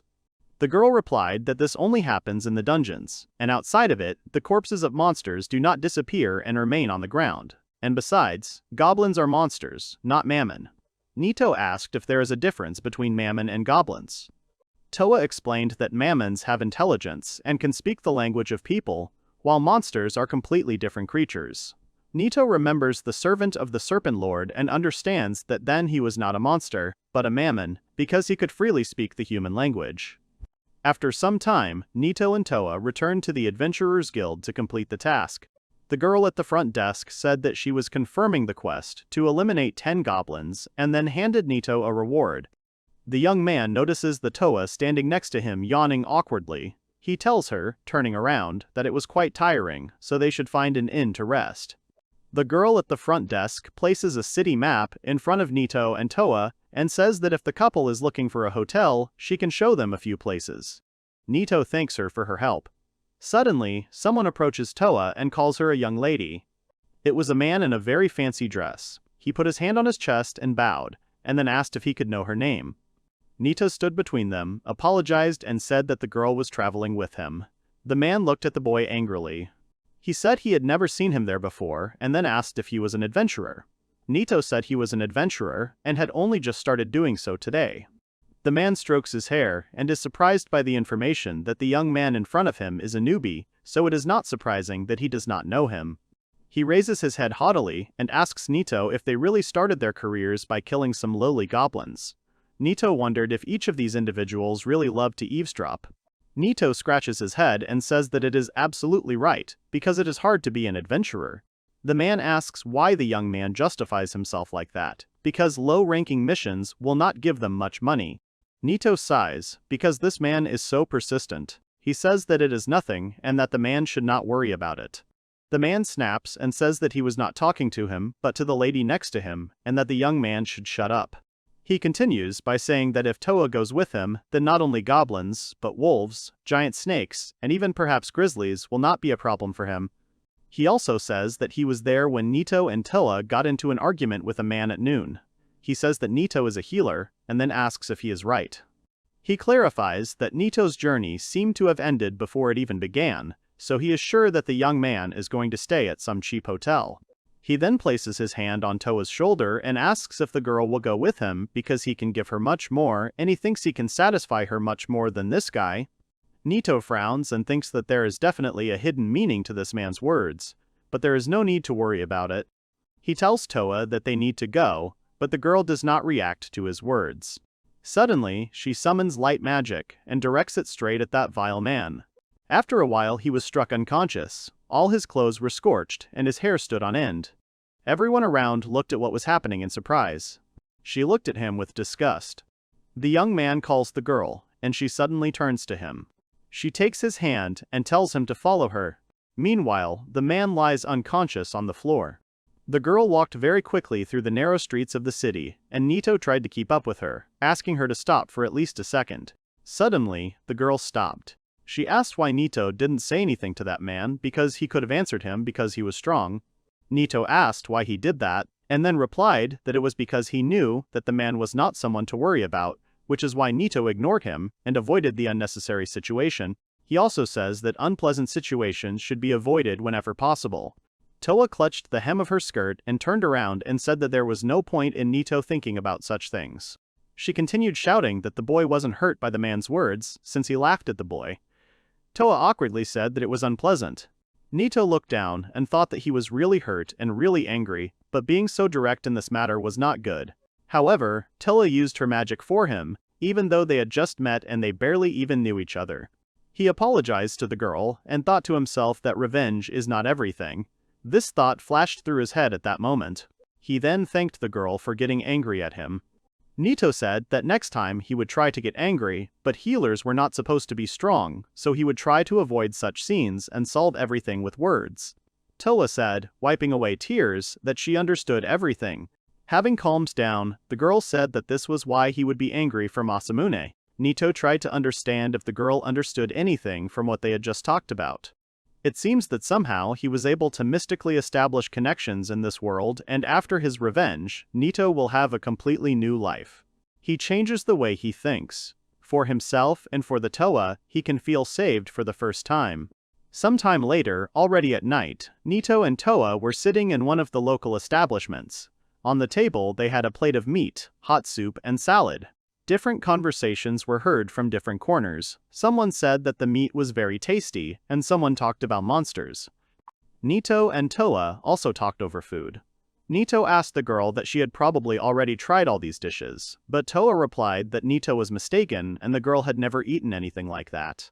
Nito was surprised and asked what the girl ate in the castle. Toa replied that he did not remember it because she ate what was prepared for her. Her mother told her that it was food that increased the level of the girl's magical abilities. Nito thought that the more he learned about her, the more curious he became. He realized that he would need to visit the demon country, and Totariki's home was somewhere in the steppes. The girl enjoys the food and says that this food will definitely make her stronger than the food she ate before. She will have to try hard to taste this delicious meat again. Nito said that he was very glad that the girl liked the food. He asks her how about another task for tomorrow. Maybe the reward will be bigger. The girl said that she is not against it and is all for it. Sometime after dinner, Toa was taking a bath. Coming out of the bathroom, Nito, who was waiting for her, said that they were very lucky to be able to afford a room in such a popular hotel. Toa agreed with these words. Nito moves the table and says that he will sleep on the floor and let Toa sleep on the bed, but the girl asks why not just sleep on the opposite side. Nito is surprised by this.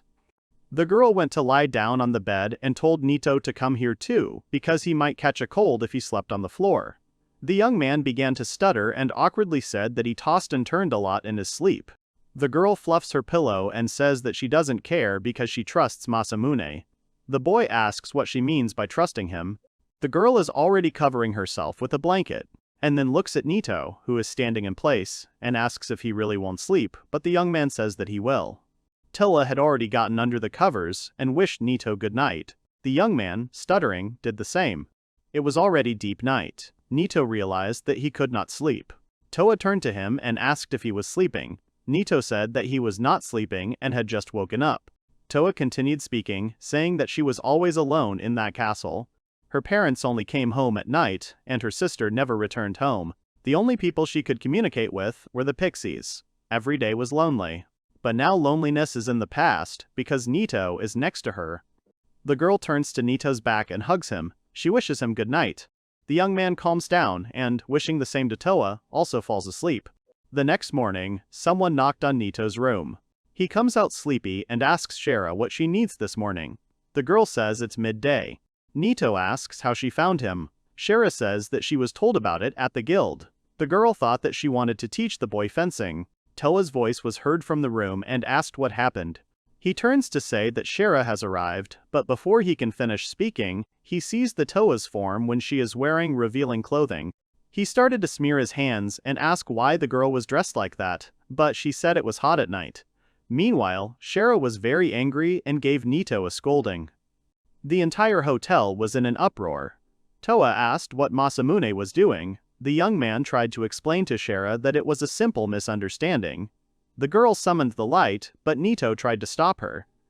Shara said that she was very sorry, but she had jumped to conclusions earlier. To solve problems by force, what is wrong with the knights of this country, so she asks for forgiveness. Nito asks Toa to stop, because no matter how much they beat him, he won't get any more. Shara asks what Nito means. The girl then said that earlier she heard Toa call Nito Masamune. The girl shuddered in surprise. The boy said that Nito was a pseudonym, but then he asked to be called Nita in public. Shara agreed. Nito thought that Toa might accidentally say his real name, so he would have to ask her to be more careful and watch herself in society. Shara says that Masamune is a very unusual name. She says that this is not his Gikoku name. Nito asks again what it is. The girl says that rumor has it that this country can be found on the opposite side of the Vietnam continent. She has heard that people in this country use similar names to Nito. The boy realizes that he will have to visit there. Then the girl asked if the young man had anything planned for today, because she was thinking of teaching him fencing today. The young man said that he wanted to take the quest from the guild because he needed money. The girl asks if she can go with Nito and Toa. She says that she can help, and if they take her with them, they will be allowed to take on a more difficult task, and the reward will actually be greater. Nito says that if the girl wants, she can join. Shara tells them to move faster. After some time, in the Adventurers Guild, Shara explained that there is a gradation for adventurers, based on their achievements. The lowest class is F class, and the highest is SSS. Right now, Nito and Toa can only take E-rank missions, but if they are accompanied by Shara, they will be able to take A-rank requests, or even higher. Nito asked if Shara was also an adventurer. The girl replied that the knights of this country were all adventurers. And in any case, every knight in the country must register with the Adventurers Guild, so all knights in this country are adventurers. Nito asks if it is normal for Shara to show up at the guild 2 days a week, since the King's White Knights are supposed to be hidden from society. Shara replies that it is, but few people know of her true identity. She is a knight, but at the same time, also an adventurer. The group approaches the bulletin board, and Shara asks what task Nito and Toa want to take. The board is filled with all the tasks for Nito, as if hand-picked. Nito looks at the board and thinks that even though Shara says so, nothing will change the fact that he can't read anything. Even that task of exterminating goblins was given to them by the receptionist girl. He looks at a picture of some monster and asks what kind of beast it is. Shara says his name is Klein. He is a huge beast with 2 horns that lives in the forest. He decides to take the quest. Shara says that after completing the quest, she wants to go to the shop across the street for a while. After completing the checkout, Shara, Nito, and Toa enter the store. The girl working there recognizes the customer in Shara's face and asks if it's really her day off. Then Nito comes in. He hears Shara talking about how they are going to the forest to get Klein now, so she thought she should stock up on medicine from Catherine. The young man asks what the girl is talking about, to which Shara replies that the medication is a medicine that protects his hearing. Because Klein's voice can paralyze the body, so such a thing is necessary. Suddenly the shop assistant comes to the group and says that she looked closely and remembered Nito, and along with him the paladin girl. Shara was very surprised, and then screamed that Toa is really a paladin. The female saleswoman realized that she had screwed up. After a while, they all stood at the entrance to the forest. Shara once again says that Toa is a paladin. Nito asks why the girl is so interested in this. Nito really knew that there was only one other person in the kingdom with that class. Even for the Royal White Knights, that class is extremely rare, and the fact that a Toa had that class surprised her. Nito asks if it's okay that Shara is telling him all this information so calmly. Nito realizes that revealing his real name to this girl was a mistake. After some time, they found themselves deep in the forest. They saw groups of people who were badly maimed. Shara asks if they are okay. Looking at them, she asks what happened to these people. One man says they went into the forest to look for orcs. At first, everything was fine, it was the same forest. But suddenly, the goblins, orcs and wolves ran away from here as if something had frightened them.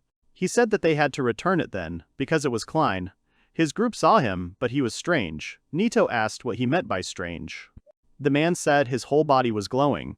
The other man said he knew what normal Kleins looked like, but this one was definitely not normal. Shara asks about Klein in detail and says that he was covered in grains of light. The man says that it looked like that. Shara's face changes a little. Suddenly, a terrifying scream was heard throughout the forest. The wounded adventurers said that this monster had followed them. Suddenly, a terrible monster appeared from behind the trees. Shara shouted to the wounded adventurers that she would hold him back, so they should leave here immediately. Suta smiles and asks if it's really Klein, but Shara opens the bottle of liquid with trembling hands and says it's not Klein. She says that she has already told the boy about gradations. There are gradations for monsters too. Killing Klein is an A-rank quest because Klein is a B-rank monster. However, due to the special voice ability of some individuals and their ferocious nature, they are called Nutclines and are classified as A-rank monsters. This monster in front of them is the one whose quest will say Dangerous Order. Shara asks Nito and Toa how they are feeling. Nito says he is fine and Toa says the same. Shara is surprised by this. She looks at her shaking hands and says that she was shocked by his voice, and her mana circulation in her body was completely disrupted. She recalls the incident when Nito dealt with a bandit and said that if something went wrong, she could leave it all to him, because then she saw him only for a moment but was very amazed. Nito looks at the monster, whose name was Nutcline. He was level 32. The young man realized that this was a very simple and easy monster. The young man tells Shara that he understood everything, and then asks her to give everything to him. He tells Toa that he is counting on her support. The girl says that she understands. Shara takes her sword with shaking hands and moves to attack. She uses Ice Flash and the Great Ice Sword. She wonders if Nutcline is susceptible to weapons. She decides to test it now. Suddenly the attack fails, and there is no trace left on the monster. Shara flies to the side from the blow. The monster attacks the girl with its paw in response. But Shara deftly dodges the blow. The monster heads straight for the girl, but Toa has prepared a trap in the form of a magic seal. The monster stands on the seal, and the girl uses light magic. The monster appears to be immune to magic. Shara says she heard that the Nutclines manipulate magic particles with their horns. The Toa says she senses magic particles in the area. Shara says that the first thing to do is destroy his horns, but Nito suddenly notices a glow and yells at everyone to move back. Nutcline attacks with his spell and obliterates a huge area of the ground.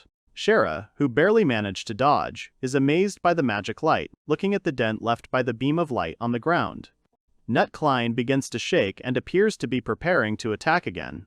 The Toa screams that she will not allow him to attack and puts her hands forward. She then uses a very powerful spell.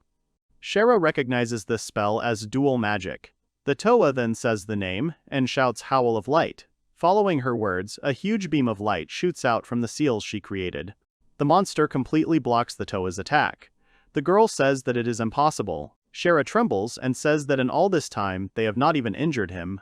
Nito understands that simple brute force will not solve everything.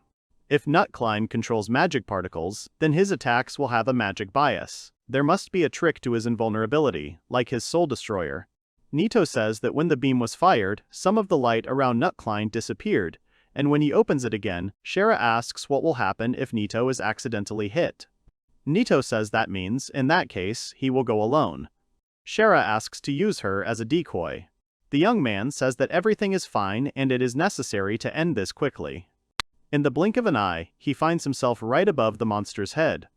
He uses his soul rupture magic. He then grabs Nutcline's horns and rips them out. The monster screams hysterically in pain. Nito really caused the monster so much pain. The young man says that he broke its horns and now the monster will not be able to block the girl's attacks. Then he says he wants to try something, so can the girl give it to him? Shara says she doesn't mind. The boy thanks her. He then gains a strange shadow and aura on half of his body, and then tells Shara to keep everything she saw today a secret. After some time, a speaker in one of the castles said that Klein was discovered surrounded by particles of light in the Grill Forest. The man who was taking notes asked about the light particles and who the informant was. The speaker replied that there were 4 adventurers. They were wounded and are currently in hospital. According to them, 3 more adventurers are currently fighting the monster, a man and 2 girls. One of the girls had silver hair and used a rapier as a weapon. The man is the leader of the White Royal Knights, Reinhard Rickman. The man took the cloak and told the speaker to tell Reed and Hilda that Shara was currently fighting Nutcline. 2 days ago, when the whole village went to bed, the young man looked at Oliver's status. He was a fire mage, and even if Nito could receive elemental magic, he would not be able to use it. Suddenly, Nito receives a message. He realizes that this is somehow very much like a quest. He opens the letter. The message was about his wife Anna. It was because of her that he became a knight and was able to earn a position of leadership, but when he returned from battle, it turned out that his wife had become a thief and was killed during a theft. He was overcome with despair and people began to mock him. Nito realized that this message was somehow connected with the murder of the king. He puts the paper back in the envelope and puts it away in storage. Nito wondered why the man needed this order. There was still much he couldn't learn from this message. Suddenly, a notification pops up that Hellfire had been purchased. Nito was surprised that magic was easy to learn, but he didn't know such a spell, but it's possible that this magic is not elemental. He leans against the wall of the building and sighs, saying that he hates healers. Then he wonders if this spell can be inverted. The opposite of fire is water. Nito wants to try to accomplish his plan. A notification pops up that the inversion ability from the god of vengeance, magic, has been activated. The magic Hellfire is changed to a magic called Bloody Tears of the Goddess. Meanwhile, Nutcline was writhing in pain. Nito felt a strange sensation. It was as if he had changed. Suddenly, something cracked in the sky. Toa told everyone to look up. Suddenly, someone's hands appeared through the crack, and then a huge head of a girl with black eyes appeared. The girl looked at Nutcline. He was trapped in a pillar of light and could not get out. Then the girl began to cry black tears, and when these tears fell on the monster, they destroyed a certain area on it. Suddenly, the monster was drenched in black rain from the girl's tears. Shara was very surprised and scared. Meanwhile, the monster was just cracking and bursting from this black liquid. Finally, there was almost nothing left of the monster.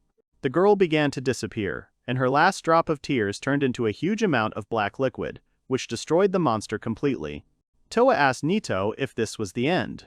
The youth replied that he thought it was. The black aura began to disappear from his body, and he realized that the strange feeling had disappeared.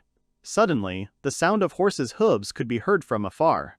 The boy says that someone is coming and they need to leave before they are seen and caught. He tells Shara that the rest is up to her because he does not want to be seen. The girl asks about what just happened. Nito tells her to tell her anything. He said that he showed it for one reason because he trusts her, so what she does with it is up to her now. Nito suggests the girl to meet in capital later. He will tell the innkeeper about the place. Later she can ask and come to Nito. Then Nito and Toa disappear. Shara looks at them in fear and then falls to the ground and wonders who Masamune is. Reinhard Rickman says that according to the information received, Shara and her comrades should be somewhere nearby. Royal White Knight Reed Black says he hasn't had a proper fight in a long time, so he hopes to cut down Nutcline with his scythe. Royal White Knight Hilda Carlet slowly listened to Reed's sarcastic words about her sister now dying. Suddenly, Reinhardt feels something run past him. He turns around abruptly. Reed asks what happened to him. Reinhardt saw that there was no one behind him and said that nothing had happened. After a while, Reed was standing next to a huge black pile and asking what the hell it was. He also asked if Nutcline was supposed to be in that pile. Reinhardt looked at the black pile where a skeleton was slightly visible and assumed that this was Nutcline. Reed started shouting that Reinhardt really believed this. The man said that they had no other leads anyway. Then he saw Shara and asked her what happened here and whether she could have done it. The girl was sitting unconscious on the ground. Hilda had already approached her and asked how she was feeling. Reinhardt says that according to the information they received, there should be 2 more people here, a girl and a man. Shara says that they are not here. Reinhardt asks her what all this means. He says that it takes at least 4 White Knights to defeat Nutcline, and he doesn't believe that Shara could kill him alone. The girl does not answer. Reed starts laughing and says that it looks like they were eaten by Nutcline, and judging by Shara's condition, that seems to be the correct option. Hilda started yelling at Reed to shut up immediately, but the man continued to laugh. Reinhardt sighs and says that he needs to contact the Night Squad, and orders everyone else to pack their things. After some time, Reinhardt reported, saying that in that situation, he thought that Shara had defeated Nutcline, but due to her unstable state, they could not confirm this. He also says that he thinks it is necessary to wait for the final results. The King of Rathausen, Arnold Rathausen, says that he has understood everything and that he trusts this matter to Reinhardt. Reinhardt leaves the king's office. On the way out, he is met by the king's White Knight, Daniel King. The man asks if Reinhardt has spoken to the old eccentric. The young man calls Daniel an eccentric. He laughs and asks if the joke about Nutcline was true. Reinhardt replies that it is still under investigation. Daniel asks if there was something, but Reinhardt replies that it is still under investigation. Daniel throws up his hands and asks if Reinhardt really can't tell him anything, but the young man replies that he himself is in the dark. Shara was there, and if Daniel is so interested, he can ask her, and Nutcline in turn is opened, so the man will find out everything himself later. Daniel smiles and Reinhardt doesn't understand why. Then the man says that he has known Reinhardt for a long time, so he asks if there was anything suspicious there. Reinhardt says that according to the information received, 3 people fought with Nutcline, but they only found Shara because when they arrived, the others were already gone. Reinhardt says that Nutcline, or rather his corpse, was damaged so much that Daniel will never understand who actually defeated him, not to mention the huge amount of black blood. Daniel realizes that the answer to everything will be given by those twins. Reinhardt says that probably. Shara knows exactly what happened, but for some unknown reason she doesn't say anything about it. Daniel says that Reinhardt could interrogate her. The man replies that he doesn't want to unravel something that she doesn't want to talk about. Daniel suggests that if those 2 were able to defeat Nutcline, they are definitely abnormal and perhaps even as strong as them. Reinhardt adds that they may even be stronger. Daniel starts laughing loudly, saying that it's just impossible. He asks if Reinhardt really means that those 2 are even stronger than him. The man replies that he doesn't know. However, if they pose a threat to the country, then Shara, who protects them, must be prepared for the consequences. He also says that he wants to know whether they are enemies or allies. Meanwhile, the Toa speaks of a gloating backlash and says that healers should not have elemental magic. Nito says that from now on it would be better if this magic were sealed. After all, even with his bare hands he easily broke the horns of Nutcline. Toa takes Nito's hands and says that everything is fine, because if he does not want to use his powers, then she will use all her abilities and protect him. Nito thanks the girl and then says that he has always wondered about one question. When they first met, why did the girl trust him? Toa was about to start talking, but Shara distracted them. The boy tells Toa that she will tell him everything next time, and the girl agrees. Shara asks if she disturbed Toa and Nito, but Nito says there is no need to worry. He also apologizes for making Shara come all this way. The girl says that Nito shouldn't attract too much attention to himself today. Nito asks why. The girl says that Nutcline was taken by the White Knights. She didn't say a word about Nito and the Toa, so they have nothing to worry about, but she can't give any guarantees. Nito thanks the girl for her help. Nito asks if they can get a reward, since the original mission was to subdue a normal monster, Klein. Shara says that it is better not to do that, since there is a high risk of being discovered, so it is better this way. Shara started asking Nito about something, but before she could finish speaking, someone appeared nearby. The girl asked why he was here, but the man said that the power that turned Nutcline into a farm. He says that having such power in your hands is very cool. The man was Reed Black. The man was asking which of the two had taken his loot. When the wounded adventurers told the gatekeepers everything, they, the Royal White Knights, immediately advanced onto the battlefield. However, by the time they reached their destination, Nutcline's horns had already been broken, and all that was left of the monster was a meat mush, with everything around covered in dark blood. Normally, Nutcline, who is immune to magic, can only be killed with normal physical attacks, but there is no doubt that this whole mess is the work of magic. Usually, no one can simply break Nutcline's horns due to their incredible hardness. However, this does not make sense, because no matter how you look at it, even the method of killing is very cruel, because the battlefield is left in a mess. Being able to kill a sacred beast like it was a normal monster was not something Reed could ignore. Nito says that, long story short, the knights were skeptical of Shera from the start, so they decided to follow her. Reed says that Nito hit the nail on the head. Shera started screaming that Nito and Toa were her friends, and they were not enemies at all. Reed said that it was not up to Shera to decide. Then he jumped into the air and said that it was up to him to decide. Suddenly Reinhard, who was sitting in his office at the time, looked out the window. He felt Reed's magic. He assumed that something had happened. At that moment, Toa appeared in front of Nito.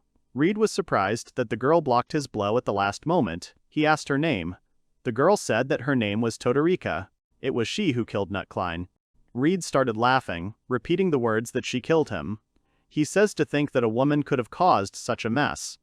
He looks at Nito and says that he still doesn't sense any magic from this young man, but he does sense incredible magic coming from the Toa.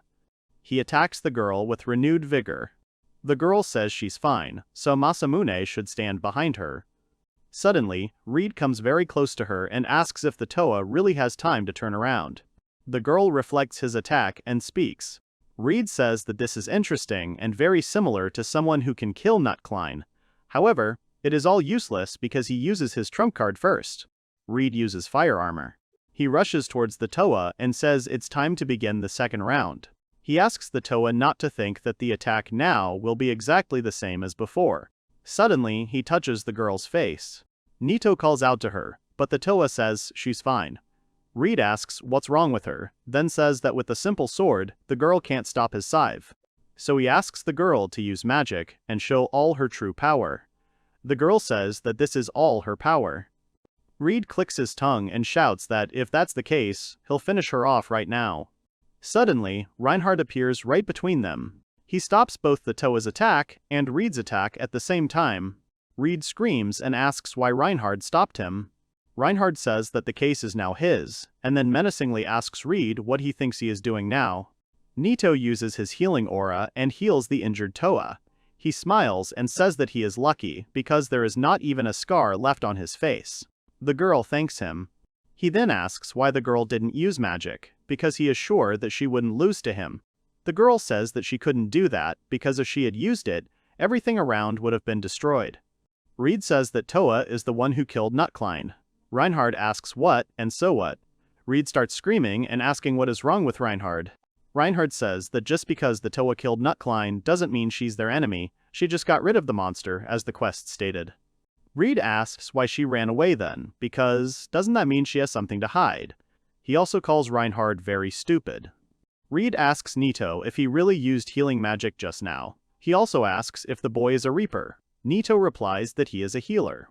Reed starts laughing and says that it's no wonder he couldn't sense anything from Nito. After all, the boy is just another trash healer. Reed continues laughing. He turns to Toa and says that her group is full of useless trash. Nito remembers Saijaku and thinks that Reed is similar to him. Reinhard decides to look at Nito and thinks about Reed's words, that he said that he couldn't feel anything from this young man. He looks at Nito and something really scares him. He thinks he can't believe his eyes because this is impossible. He turns to Nito, but Reed interrupts him. The man says that if Reinhard is not going to do this, then he should be kind enough to just stand aside. Reed says that he doesn't care if the opponent is someone or something else. When you see someone strong, it's better to get rid of them before they become even stronger. He swings at Nito and the Toa when Reinhard suddenly yells at him to stop. But suddenly, there is a huge explosion. There is a lot of dust around. Reinhard sees an unharmed Nito, with a defeated and unconscious Reed lying at his feet. Reinhard says that now everything is clear and Nito is the one who killed Nutcline. They were standing in a huge hole that Nito made. Sheena screaming for Reinhard not to touch Masamune. Reinhard was very surprised that Toa and Sheena were so far away. It turns out that Nito simultaneously moved the girls to a safe distance and attacked Reed. Shira asked Reinhard to lower his sword because Masamune was only doing it to protect the Toa. Reinhard realized that he had pulled out his sword without thinking at the moment of the explosion. He apologizes to Nito and says he was a little shocked. Nito asks if Reinhard really knew from the start that he was the one who killed Nutcline. The man replies that Reed said that she felt nothing from the boy. However, this is impossible. From birth, magic awakens in a person. No matter how little it is, knights can sense it from anyone. However, Reinhard goes down to the boy and Reed and says that there are exceptions when a person's magical power far exceeds their own. In other words, Nito possesses a colossal amount of magic that even Reinhard and Reed cannot see. Anyway, Reinhard apologizes for not being able to stop Reed, so he says he will take full responsibility for his actions. Nito says it's okay, and they'll just forget about it. He then says that they just don't want to stand out. He and the Toa just want to take on normal guild quests and get rewarded like normal adventurers. They just want to live a quiet life. Reinhard says that he will make sure that Nito and the Toa are given a reward for killing Nutcline, and he will also not tell anyone about the incident with Reed. However, he still has to report to the king. So Reinhard suggests playing it off as if Nito and the Toa helped Shira kill Nutcline. He suggests that Nito move in that direction. The young man realizes that Reinhard can be trusted and says that such a scenario would be excellent. Reinhard then picks up Reed, who was unconscious, and said that it was time for them to leave. He asks Masamune's name and apologizes for the inconvenience. He then suggests that they meet again sometime. After some time, Nito realizes that he did it after all. Even if Toa had held back throughout the entire fight, he had ruined everything. Who would have thought that a simple blow from him could make so much noise? He hopes they won't be forced to fix the tiles. After a while, Daniel meets Reinhard and says that there have been so many reports about this old eccentric today. Reinhard asks him if he understood anything. Daniel says that this Nutcline was quite strange, as it barely resembled itself when they found it, so it took them a while to return the monster to its original form. The really weird thing is that he was completely empty inside. Reinhard asks what Daniel means. Daniel says that when the autopsy team realized he was thinner than a normal Nutcline, they discovered there were no organs inside him. The whole case leads to the conclusion that he was dead from the start. Reinhard and Daniel conclude that there is someone behind the scenes pulling the strings like a puppeteer. Daniel also says that, however, sacred animals are mutated monsters, so he has never heard of anyone being able to manipulate them. The man doesn't know what the enemy wants to achieve, but he doesn't think they'll stop there, so they should explore this forest as soon as possible. Reinhard agrees. Reinhard says he's appointing Daniel as the head of the research team, and then asks if he can handle the task. Daniel says he can. Meanwhile, Reinhard gets a very strange feeling. An unknown threat is approaching this kingdom. Nito and Toa had no money, so they decided to accept Shira's invitation. So they ended up in the Isekai family's ancestral estate. After some time, sitting at the table, Nito says that he realized that Shira is a noble girl. Shira, embarrassed, says that he is a real knight, and she is not a noble lady. The man sitting next to him turned to the young man and said that he did not think that they would meet so quickly. The man was Shira's father, Brown Eckhart. The man said that Shira had talked only about him the night before, so he had a desire to meet him at least once in his life. Shira's mother, Maria Ikara, asked if Masamune was really that strong. She said she had heard that the young man had saved a boy from the village of Tanya. Nito turns around, and Shira suddenly turns away. The boy wonders if Shira can even keep her mouth shut. Suddenly the door opens, and Hilda, Shira's sister, enters the dining room. The girl informs that she is home. The girl's mother says that Nito and Toa are their guests, whom Shira brought as her friends. Hilda introduces herself as Shira's older sister and says that she is very pleased to meet her. Nito immediately blushes, but then notices Toa's eyes on him. Hilda thanks Nito for helping Shir in Tanya village. She also says that today, it seems, the young man has helped her out again. Nito tries to understand whether the girl really means Nutcline and how she knows this. Suddenly the young man remembers this girl, because it was she who was with Reinhard when Nito and the Toa were hiding from the scene of Nutcline's murder. Shera interrupts their conversation and says that her sister Hilda is also a royal white knight, just like her. Nito wonders if there is a possibility that all the royal white knights come from noble families like the Eckert family.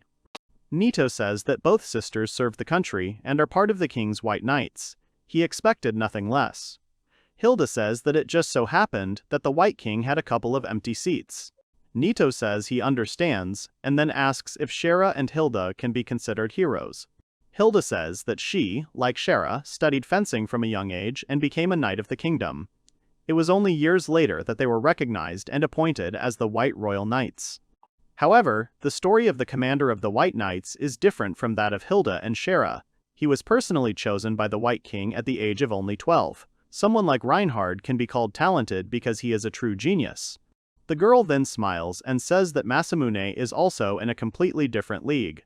The young man blushed and thought about how much this girl knew. Shera jumps up and stops her sister, yelling at her to stop looking at him like that, and then warns Nito to be careful. Shera says that Hilda will not let any man she is interested in escape because she is like a snake. Hilda says that Shera is joking because she is the perfect older sister. She asks if he is her boyfriend by any chance. Shera says that whether he is her boyfriend or not has nothing to do with it. Hilda smiles and says that they will ask him directly, and then asks the boy what he thinks about Shera. The girl begins to feel embarrassed. The girl says that Shera and Nito are not dating. Shera screams that she is asking why they are even talking about this. Nito thinks that, in truth, they are just on good terms, nothing more. Suddenly, Toa slams a bottle of wine on the table. Nito is surprised that Toa drank it all. The girl turns to Shera and says that she wants to tell her something. She says that Masamune belongs to her. Nito yells at Toa to stop because it is very dangerous and advises her to sit down. He asks her how much she drank.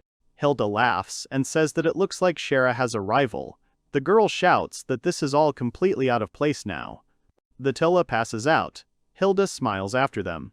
After some time, Nito puts Toa to bed. Shera says that her sister is a very kind person, and then she apologizes for saying too much. The girl also says that when they first met, Toa for some reason opened her heart only to Nito.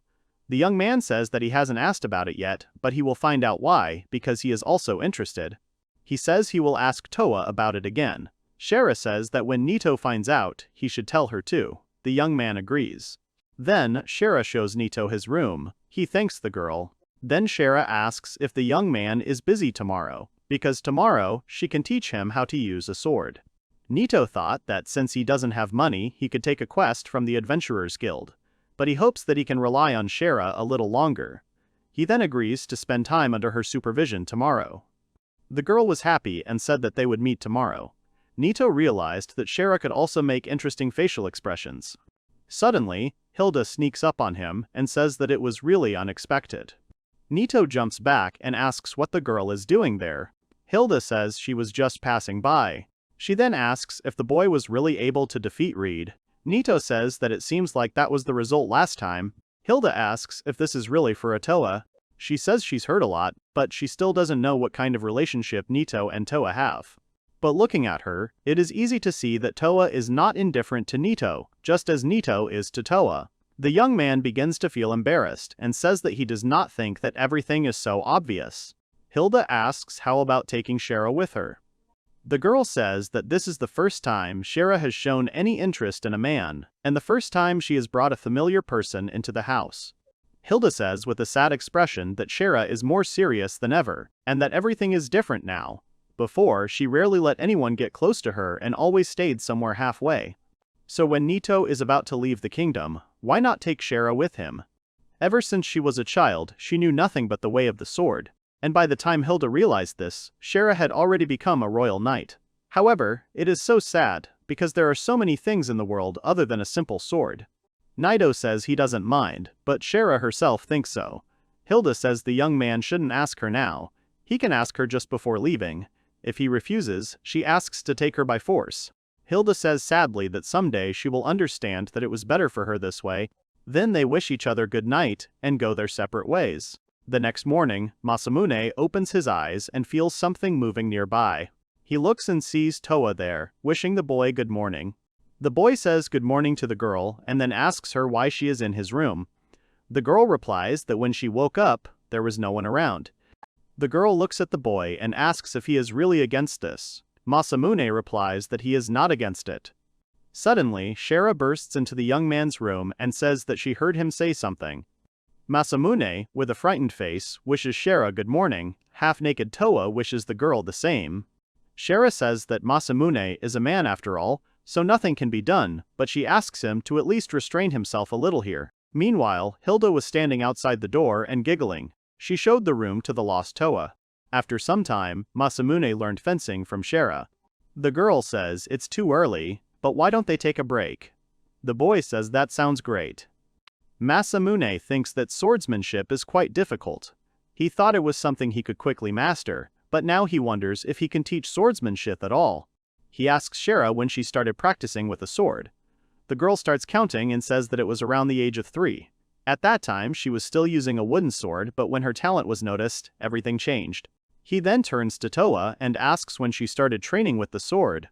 The girl says she doesn't remember, but it was around the same age as Shara. The girl says that one day she got lost in the forest near the castle and was attacked by a Leo wolf. Then her father saved the little Toa. After that, her training in sword and magic began. Shara was very surprised and asked again if the girl was really talking about that very Leo wolf. Shara says she's never seen it. The Leo wolf is an S-rank monster. She asks if Toa's father was really able to defeat it. The girl says yes, and then her father made a stuffed animal out of the Leo wolf. Masamune asks if S-rank is really stronger than Nutcline. Shara, frightened, says that to say he is stronger is to say nothing. The girl says that only if the royal knights and adventurers combine their forces, they will be able to defeat one such Leo wolf. The young man thinks that it would not be good to meet such a monster. Masamune then asks if anyone in this country has seen the S-monster, and if anyone has fought with it. Shara says she doesn't know the details, but she heard that the Royal White Knights had mounted a raid like this in the past. She says Reinhard should probably know about it. Shara says that Reinhard is number 1 in the guild, and for S-rank monsters, there are special S-rank missions. Since the area around Radhausen is relatively peaceful, such missions are a real rarity. In addition, although such missions are intended for S-rank, a rank was also often sent into battle. Also, each type of monster has its own individual differences. Even monsters of the same species can be S-rank or higher depending on their level. Masamune says that means it all depends on the monster's level. He remembers the mimic and wonders what about him at level 500 and what rank he will have. Shara thinks about it and says that if a monster of that level really exists, then it is outside the ranking system. Masamune asks what that means. Shara explains that basically the guild ranking system goes up to SSS. Above that there is an infinite rank, but it's not really a rank, it's more about how unconfirmed the monsters are. Masamune clarifies that, in other words, level 500 is not confirmed, so it is an infinite rank. The girl says that if level 500 is found, it will still remain outside the rank system. It's a kind of insurance for the guild. Masamune asks if Shara really thinks that level doesn't exist. The girl agrees, but says that she can't completely deny it. Even if she meets one of them, she won't be able to report him because she simply won't be able to survive such a meeting, so it will remain unconfirmed. Masamune thinks that he would like to meet this mimic again. He wonders what kind of dungeon this was. He realizes that he should have asked Shoun about everything, because he feels like Shoun knew a lot of things. This information would be very useful to Masamune. After this conversation, Masamune, Toa, and Shara trained until the evening. When Toa got completely bored, she decided to take part 2, and Masamune finally learned how to wield the sword from the two of them. Suddenly, Masamune finds himself in an unknown place, namely at a ruined temple. The young man says that he was supposed to sleep in Shara's house. The young man thought that he had died, but suddenly someone shouted at him from behind, saying that they had not seen each other for a long time. Shoun behind him. He asks why the man is here. Shoun calms Masamune down and asks him to walk with him for a while. They ascend to an unknown place. Suddenly, the young man sees an unknown person in front of him. He says that the young man has finally come here. He turns around and says that he was the one who summoned him to this world. Masamune asks who this man is and if he is Shoun's friend. The man says that Masamune probably doesn't recognize him in this form. He then transforms and asks if Masamune recognizes him now. The boy recognizes that voice. The young man recalls an incident when he was asked to drink a bottle of strange liquid in the dungeon when he first began his journey. Sean asked permission to introduce his comrade, but he did not have time to say the name. Because the man said he didn't have to say anything else, Sean says the man is right and apologizes for that. Masamune asks again if the man really won't introduce himself, and he doesn't even know where he is right now. He asks to at least tell him something. The young man thinks that it's just his intuition, but he thinks that guy is the god of vengeance. He remembers Sean's reaction when he asked him about the god of vengeance and realized that he was surprised because Masamune mentioned his comrade's name. The god of vengeance says that this place means nothing to Masamune, but to Sean and the god of vengeance, this place is some kind of prison. The god of vengeance says that he can be sure that his real body is now on the bed, and that what he summoned the boy to this place is something like his soul. He asks Masamune to think of it this way. Masamune asks what the god of vengeance means. The man replies that the elixir the boy drank also has an effect that can connect the god of vengeance with the one who drinks it. He used this connection to call the boy here. Masamune asks to wait a minute and asks first of all what kind of elixir it was. The god of vengeance answers that this elixir was created based on his blood. It gives the one who drinks it one unique ability. Although the ability it gives will be random, but it will always give an infinite level ability. In short, an unidentified skill. However, among these abilities there are some that the youth cannot use. The god of vengeance says that Masamune is very lucky as he was able to obtain an ability strong enough to defeat even Shoun. Shoun meanwhile nodded his head. Masamune says that, of course, the abilities he received helped him a lot back then, so he is grateful for it. But the boy asks why the god of vengeance chose him. The man replies that he did not choose him specifically and it could have been anyone. He placed the elixir there on a whim for experimental purposes, and it just so happened that Masamune found it. The young man reflects that if he hadn't been lucky, he would have been dead and eaten by that mimic. The god of vengeance then asks if it's okay to get to the main topic now. Masamune says it is, and then adds that he also wants to get back to his bed as soon as possible. Sean approaches him and tells him that Masamune will receive his swordsmanship. Masamune does not understand anything. The young man then asks for a break because he had already trained in fencing during the day, so why should he train with two old men in such a place? He then asks if this is the reason why they called him here. The god of vengeance replies that he cannot tell him that. He also cannot tell the youth why he cannot say that, and what Shoun is about to do is to pass on his swordsmanship to Masamune. It will all be over in an instant. Masamune says that the god of vengeance cannot tell him anything, and whether this is related to the fact that he cannot tell the boy his name. The god of vengeance replies that he cannot tell him his name either. Masamune then turns to Shoun and asks why he is here and shouldn't he have died, and what happened anyway. The man replies that he can't say that either. Masamune ponders that the god of vengeance and Shoun keep saying that they can't say anything, and that they also mentioned that this place is a prison for them. The youth assumes that the two are somehow connected. Masamune says that he understands everything and will not ask. Shoun apologizes to him. The god of vengeance says that sooner or later the young man will get an answer, so there is no need to rush. Shoun then says that it is time to pass on his swordsmanship to Masamune. As his friend said, it will all be over in an instant. However, he warns that the boy will feel the same pain as when he drank the elixir. Shoun asks if the boy will be okay with that. He says that everything should be fine because he has become stronger since then, so it won't hurt as much as when he drank the elixir. Shoun grabs Masamune's head with his huge hand. Masamune realized that something was wrong and asked what Shoun was doing to him. The man smiled and said that it meant the boy agreed. Before Masamune could answer, a multitude of different swordsman movements began to appear in his head.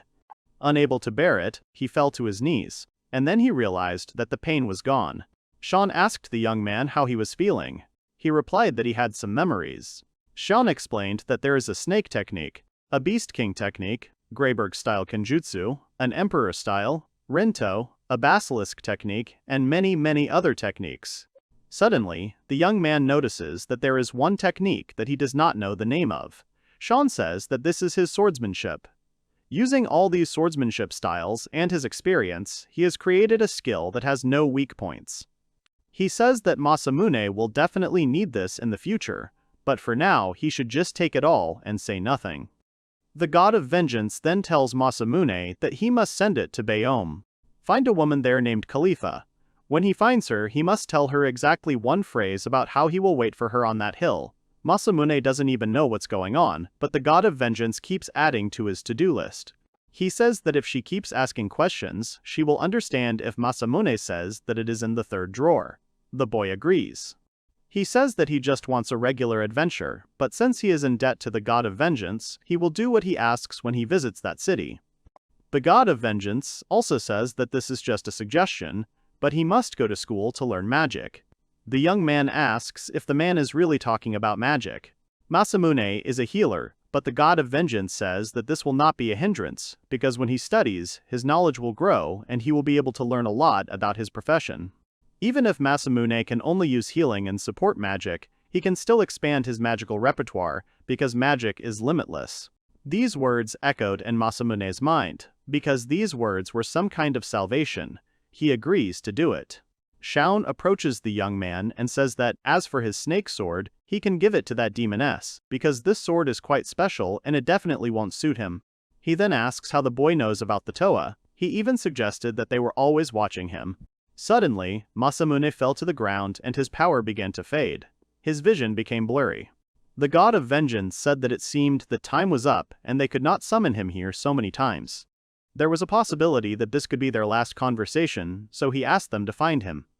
At this time, in the royal capital of Razhausen, in the Old Town area, an unknown person was walking through the streets. A man was sitting at the table and said, "Is it really Madame Fran that has come to see him?" "Boyfriend."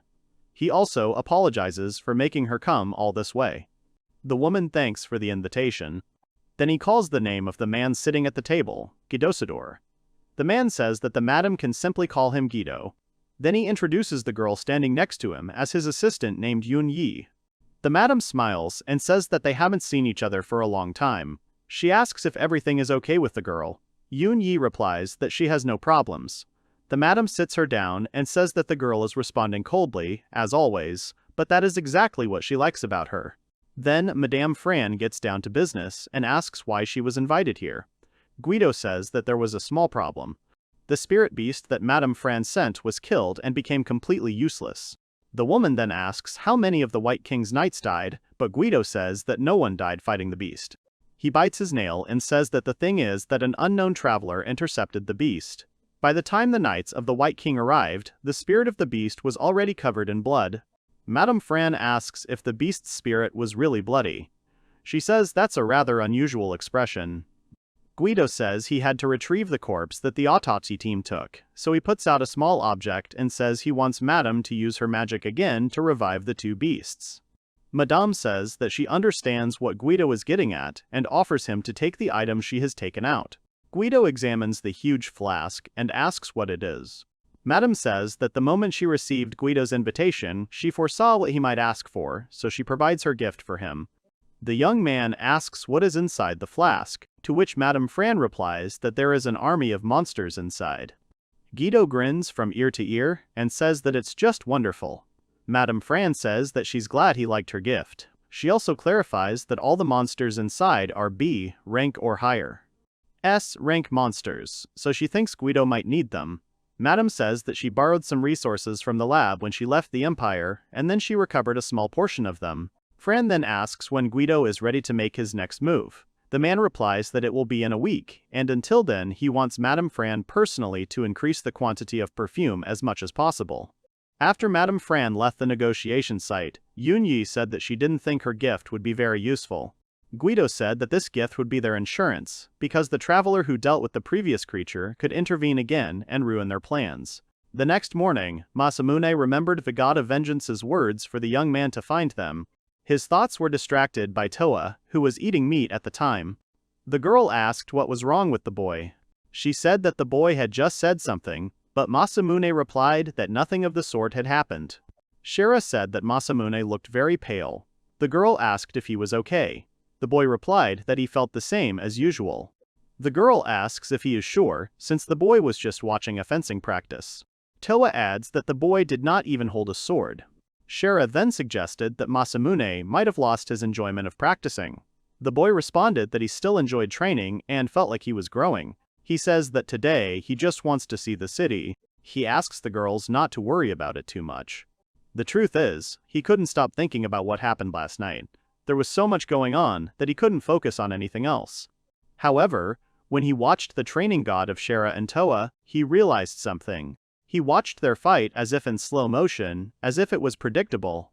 So what happened last night wasn't just a dream. If he had picked up a sword this morning, he would definitely have done something different than yesterday, so the girls would have started questioning him. Masamune tries to figure out what excuse he should come up with to avoid tomorrow's training. Suddenly, his thoughts are interrupted by Toa, who points out the window and asks what that is. Outside the window, a huge man was walking down the street, pulling a small child behind him, who had ears and a tail like an animal. Shera apologizes for disturbing them both, but the girl asks to immediately follow this man. Most likely this person is a traitor of prohibited goods. The man brings this beast man and throws him to the ground. He says that this girl should be taken to the cage immediately. The man who was next to him said that the beast man would be highly valued. The man tells the other to be careful not to damage the merchandise. They put the beast man in a cage and tell her to stay there obediently and not to make too much noise. The man licks the blade and tells the beastman that she probably doesn't want her ears mutilated. The beastman curls up into a ball and begins to cry, calling for his sister to help. Suddenly, more people come up to her and say, looking at her, they have a good catch today. Another says that the race of white cats is a very unusual find. Another one says that compared to the girl they had the other day, this new beast girl is much better. The man says that their boss is away right now, so he asks the second one, how about they play with her a little now? He says the boss won't notice even if they hurt her. The other man says it's a great idea, and his stress has been building up for the last few days. The man opens the door and calls the beast girl over. He tells her not to move, because it will all be over soon. The beast man began to struggle, but the man told her not to worry, because there was nothing to be afraid of. The second one asks the man to hurry up, because the boss might return soon.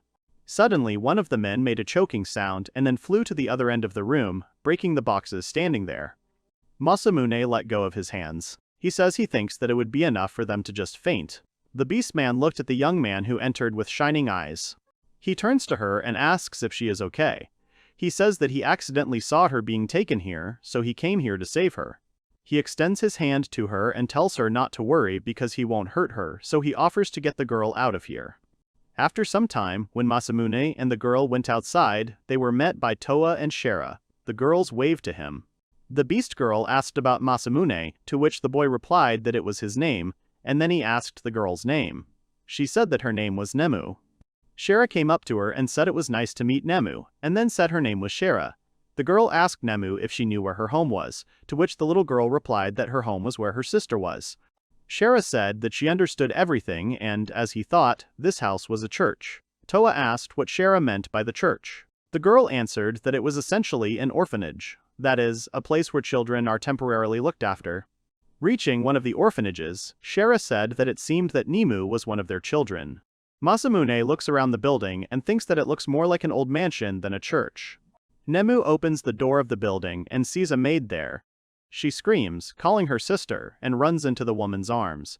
The girl starts asking where Nemu disappeared to, because her sister was very worried. The girl apologizes and says that she was caught by a scary man, but then Masamune saved her. The sister looks at the people entering the church. After some time, sitting at the table and drinking tea, Shera told her sister what had happened. The woman thanked them for saving Nemu and said she didn't know how she should repay them.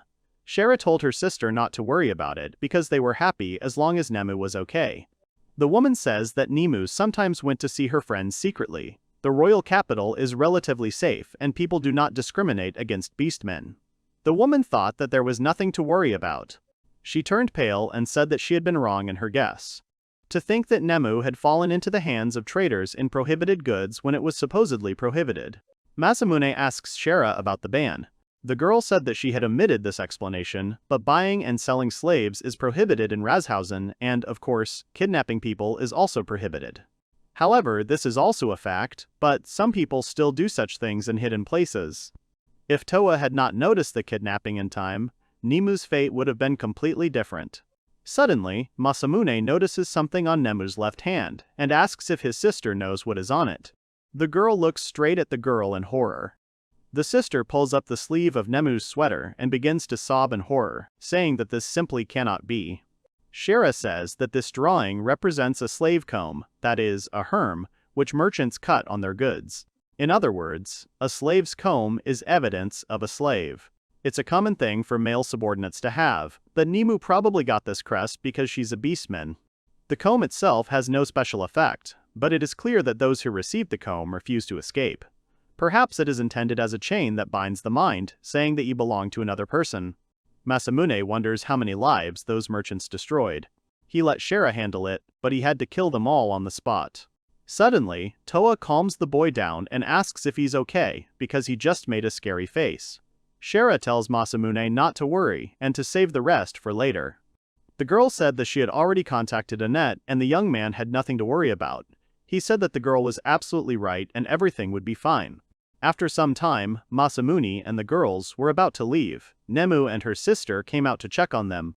Masamune sat down next to Nemu and told her to be careful for now, and also to try not to go out alone again. He said goodbye to her but promised to return tomorrow. Toa asked Masamune if he was really going to visit Nemu again tomorrow, because when they parted, he mentioned that he would return to her tomorrow. The young man smiled and said that she was playing with the other children as if nothing had happened, so he was sure that when tomorrow came, she would forget about him. However, the next morning, Nemu happily ran to Masamune and called him master. The young man asked why Nemu was there, to which the girl replied that she came here to meet the master. Nemu asked Masamune, calling him master again, where they were going. The youth said that they were heading to the guild. Masamune is staying at Shara's house, but he can't continue like this and live there, so he needs to earn some money. Nemu shouts that as expected of a master, he is indeed an adventurer. The girl says she will go too. Suddenly Masamune calls out to Toa. Toa and Shara stood stone-faced and looked at the young man. Toa asked him, saying that she suddenly wondered why Nemu called him master. Masamune started screaming at the girls to listen to him, since he hadn't asked her to call herself that. Toa asked with a narrowed gaze if that was really true. Then the girl turns to the beast girl and asks why she calls Masamune master. The girl says that her mother taught her this word. The woman says that, when someone saves your life, you must love that person for the rest of your life. Nemu says that the master saved her, and therefore he is her master. Toa replied that if Nemu said so, she would have to believe it. Suddenly, a familiar merchant approaches them and asks if these guys really know Nemu. The beast girl starts screaming and happily says, introducing the merchant Masamune, that this young man is Master Nemu. The woman makes a very strange expression. Masamune realizes that this is becoming problematic. After some time, Masamune, Toa, and Shara explained to the merchant what had happened to Nemu. The woman examined her hand and said that she understood everything and that it must have been very cruel. She pats Nemu on the head and says that she is very glad that Masamune and the girls saved this little girl. Nemu often comes to play in this woman's shop, so she is like a daughter to her. The woman says that if it were possible, she would like to hit those who tried to harm little Nemu, but still she cannot believe that the day of farewell will come so soon. The woman tells Masamune that Nemu has chosen him as her master, so he must not fail her. If something happens to Nemu, the woman will drop everything and come beat the boy. Masamune wonders if there is some deeper meaning to him being Nemu's master. Meanwhile, the girl approaches a woman named Sharon and says that she is very scary, to which the woman replies that it is natural behavior for parents. Then a man comes into the shop. He says he was trying to find Shara. The girl recognized him as Edward. The girl says that she sees that the man still uses this appearance in public. The girl asks if the man really cares about it. Edward replies that no one would even think that he is one of the White King's knights, and, after all, it is a normal appearance. Then, changing the subject and looking at Masamune and Toa, Edward asks who those people are next to Shara. The girl introduces Masamune, Toa, and Nemo. Edward asks if they are really the ones rumored to be in the White Knights. He takes off his hat and bows, apologizing for the late introduction. The man says his name is Edward Scotch and he is one of the White King's knights. The man also says he is very pleased to meet you. Shara then asks why the man was trying to find her. The man takes out a roll of paper and says it is a message from Reinhard. Shara unfolds the roll and cannot believe her eyes. Edward says it's the king's request. A basilisk has appeared in Vic and more. Edward explains to Shara that the basilisk appeared in a barn belonging to Boreas, a friend of His Majesty. Toa asks about the basilisk. Nemu says that she knows about basilisks too. The basilisk, according to Nemu, is a huge snake. Shara asks why the order was given to her. Edward says he does not know, he was only ordered to give her the written order. He is sure that His Majesty has his own reasons for choosing Shara. Then he breaks into the conversation and asks Shara for a favor while they are there. The woman says she needs the basilisk's tear glands and venom sac as well as large fangs, because she doesn't have any either. The woman says she would appreciate it if they collected them for her after they killed the basilisk. Masamune says that he will go with Shara on this mission, and if the boy goes, then Toa will go with him too. The girl asks if everything will be okay. The boy says it's time to repay her for letting them stay in her home. The Toa also says it's okay. The woman offers to take Nemu along, but Masamune says that she is still just a child. The girl starts crying and says that the master is not going to leave Nemu. The boy kneels down and says that they are going to fight an evil monster and asks if the girl understands this. Nemu says that she wants to be useful to the master. The woman tells the boy not to worry because despite her appearance, Nemu is a healer and much stronger than Masamune. The boy thinks about how Nemu was recently captured by traitors. He looks at the sad eyes of the little beast girl and says that he will allow her to do this only this once. After some time, Masamune's group was riding in a carriage to carry out tasks. Meanwhile, Shara was angry and said that the king was a real exploiter. The king sent her for a common basilisk. He could have sent someone from the guild, not to mention that the request came through the guild. The girl sees no reason to send her personally. Masamune told the girl to calm down and think of this task as a favor for Sharon. Masamune himself wonders why Sharo is so worried about this. Suddenly, Toa changed the topic and asked Nemu what the beast girl can do. Can she use magic? The girl replies that she can't use magic, but she can make a cat fist. Masamune asks what it is. The girl is surprised that the boy doesn't know what it is. The girl gets up from her seat and says that Nemu will explain to the master, saying that a cat's fist is, but before she can finish speaking, she realizes that she herself doesn't know what it is. Nemu says that she only knows that it is a beastman art that was passed down to them, the cats. Masamune wants to know more. Shara explains that the beastman martial art is something that beastmen specialize in. She also clarifies that each type of beastman has its own martial art. In Nemu's homeland, this martial art is called the cat fist. Masamune understands that this is a combat technique. Masamune then asks Nemu if she really can't use magic. Nemu says that she can't use magic, but Nemu is a magical cat. If she is taught magic, she can use it. Shara is surprised by this, because if a cat human can use magic, then this is a special class of cat people. The girl says that she heard that this is an innate class. It is considered to be of the highest ranks. Masamune asks that if a beastman has a birth class, then it could be a non-birth class. Shara says that some classes level up with age. She explains that she was an ordinary knight, but now she is an elite knight. The boy asks if he can really become a cleric after becoming a healer. Shara apologizes and says that it is impossible because clerics are an innate class.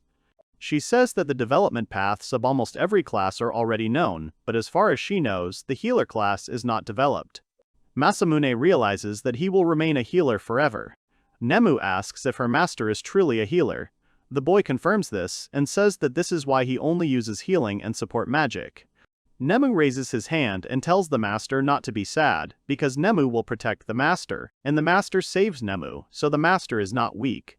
Nemu then asks when they will reach Vik. Shara says she thinks tomorrow.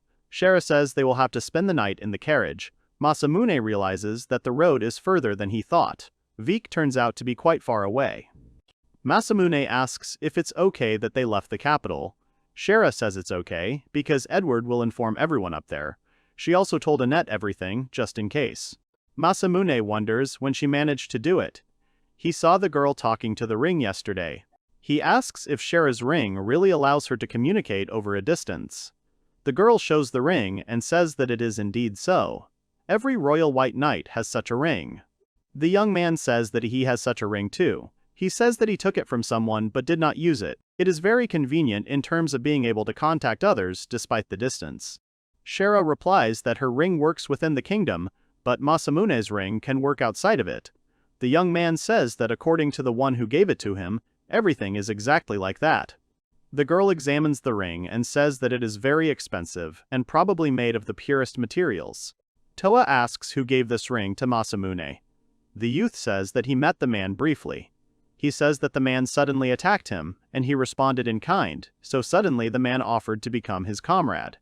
The young man says that upon seeing him, the man's aura became aggressive, and when he thought it was all over, his magic prevented Masamune from escaping. He also said that he was from some organization and invited me to join them, told me to think about the offer and gave me a ring. Shira said that it all sounded very suspicious, and then asked if the unknown person had told her the name of the organization. Masamune thought for a moment and said that the organization was called Dragonheart. Shira shuddered and was very surprised. Shira asked if the stranger really said that. Masamune asked her if she knew anything about this organization. The girl said that she thought everyone knew about them. The Dragonheart is known for hunting down politicians. They have killed many, those in power, guilty of embezzlement, murder, and the like. Most countries have put a hefty bounty on their heads. Masamune recalls that the stranger did mention something like destroying the rotten top or something. Shira said that it was probably them. She told about the incident that made the Dragonheart famous all over the world, which happened in the kingdom of Twarant. Queen Priva, ruler of Twarant, committed mass genocide in pursuit of the idea of a beautiful kingdom. She killed more than half of the kingdom's population. Most of the victims were old people. Masamune asks if that's why the Dragonheart organization came after her. Shira says that's true, but they didn't just kill Queen Priva. They killed everyone who was connected to the queen, and there were children among the dead. Masamune asks if the Toa knows about this. The girl answered that she knew about it, but not as much as Shira. She accidentally overheard her parents talking about their friend, Carpent or something like that. He created the organization Dragonheart. Shira asks Masamune and wonders about the proposal of this unknown person.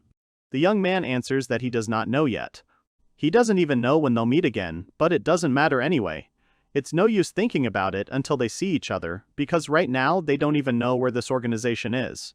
Still, it's very surprising to be invited by them. Masamune recalls that the three were going to visit Greyberk. He wonders what they are doing there now. At that time, in the kingdom of Greyberk, near the border, the guards noticed three unknown people. They ordered them to stop and take off their hoods. These people were the three who met Masamune at the very beginning of his journey. They belonged to the Dragonheart organization. Greyberk is a kingdom with a huge territory. There is a checkpoint at the gates to Greyberk and another one in front of the main gate to the castle grounds. There are also several villages outside the city, protected by the castle. There are several more checkpoints there, so it was considered impossible to enter the kingdom undetected. One of the strangers who had disarmed the guards takes off his hood and turns to his comrade, saying that he was absolutely right and that these gates are almost unguarded. Another says that few people try to pass through here, and if they do, it will most likely be merchants or travelers. The girl says that it is not enough to put only 2 guards here.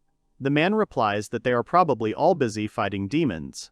However, last time there were more guards. Having said this, behind the 3 strangers, the sound of horses' hooves was heard. In the end, they were cleverly encircled and surrounded. Suddenly a horse with a rider approaches the strangers. The rider says that the knights who surrounded the trio have no chance and they must retreat. The rider was an elderly man with a long beard.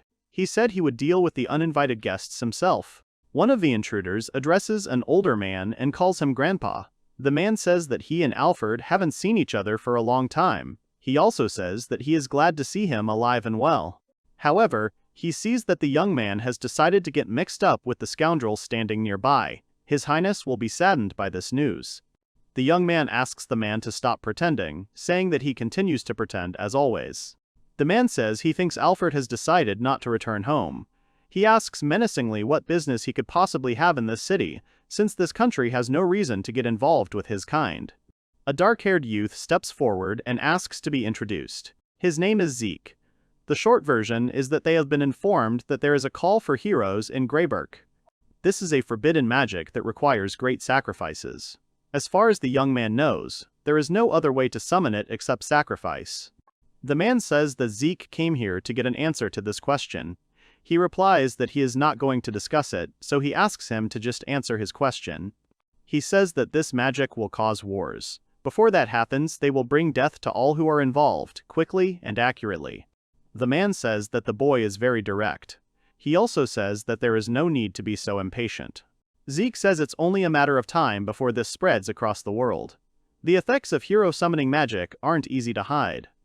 The man says that Zeke should see for himself. However, he did not say that he would let them pass. Zeke is sure that means the man will fight back. He says that if he does, the man will die here. He names the man Albert Morlow. The man calls Zeke a brat and says that he knew about him from the start. The boy asks his comrades to step aside because he will deal with this himself. Zeke's comrade tells him to be very careful because, despite the man's appearance, he still has the class of a sage. Zeke tells the young man not to worry because he will not give up his position in front of the great wizard known as the Forest Mage. The man says he's sorry because the trio would have had a chance if they had all attacked. Zeke says he can handle it just fine on his own. He says that Zeke seems to be grossly underestimating him, and then calls Dragonheart an organization full of fools. He gives his name and vows to end Zeke's life. Zeke, meanwhile, summons his dragon power and attacks Albert Marlowe. After a while, the entire battlefield was covered with huge trees. Albert Marlowe was lying in the roots of the trees, covered in blood. The man said that he never thought he would be defeated. He turned to Zeke and asked if he was really a man. He assumed that the boy was a dragon because he had once seen a dragon in his youth. Zeke says he sees no reason to answer that question. The man laughs and says the boy doesn't even have time to answer a dying old man. Zeke sits down next to him and asks him to ask again. He asks the man if the ritual to summon heroes was really performed in Greyburg. The man closes his eyes and says that the boy already knows the answer. He adds that there is no smoke without fire, but all evidence of the ritual was destroyed, so Zeke will not be able to find anything. The man admits that they performed the summoning ritual a month ago, and a lot can be done in that time, so the traces of magic have long since dissipated. Zeke stands up and says that it doesn't matter, because Albert just admitted to performing the ritual of summoning heroes, so that's enough. The man says that what Zeke and his comrades are about to do is not justice. It looks like a massacre without reason.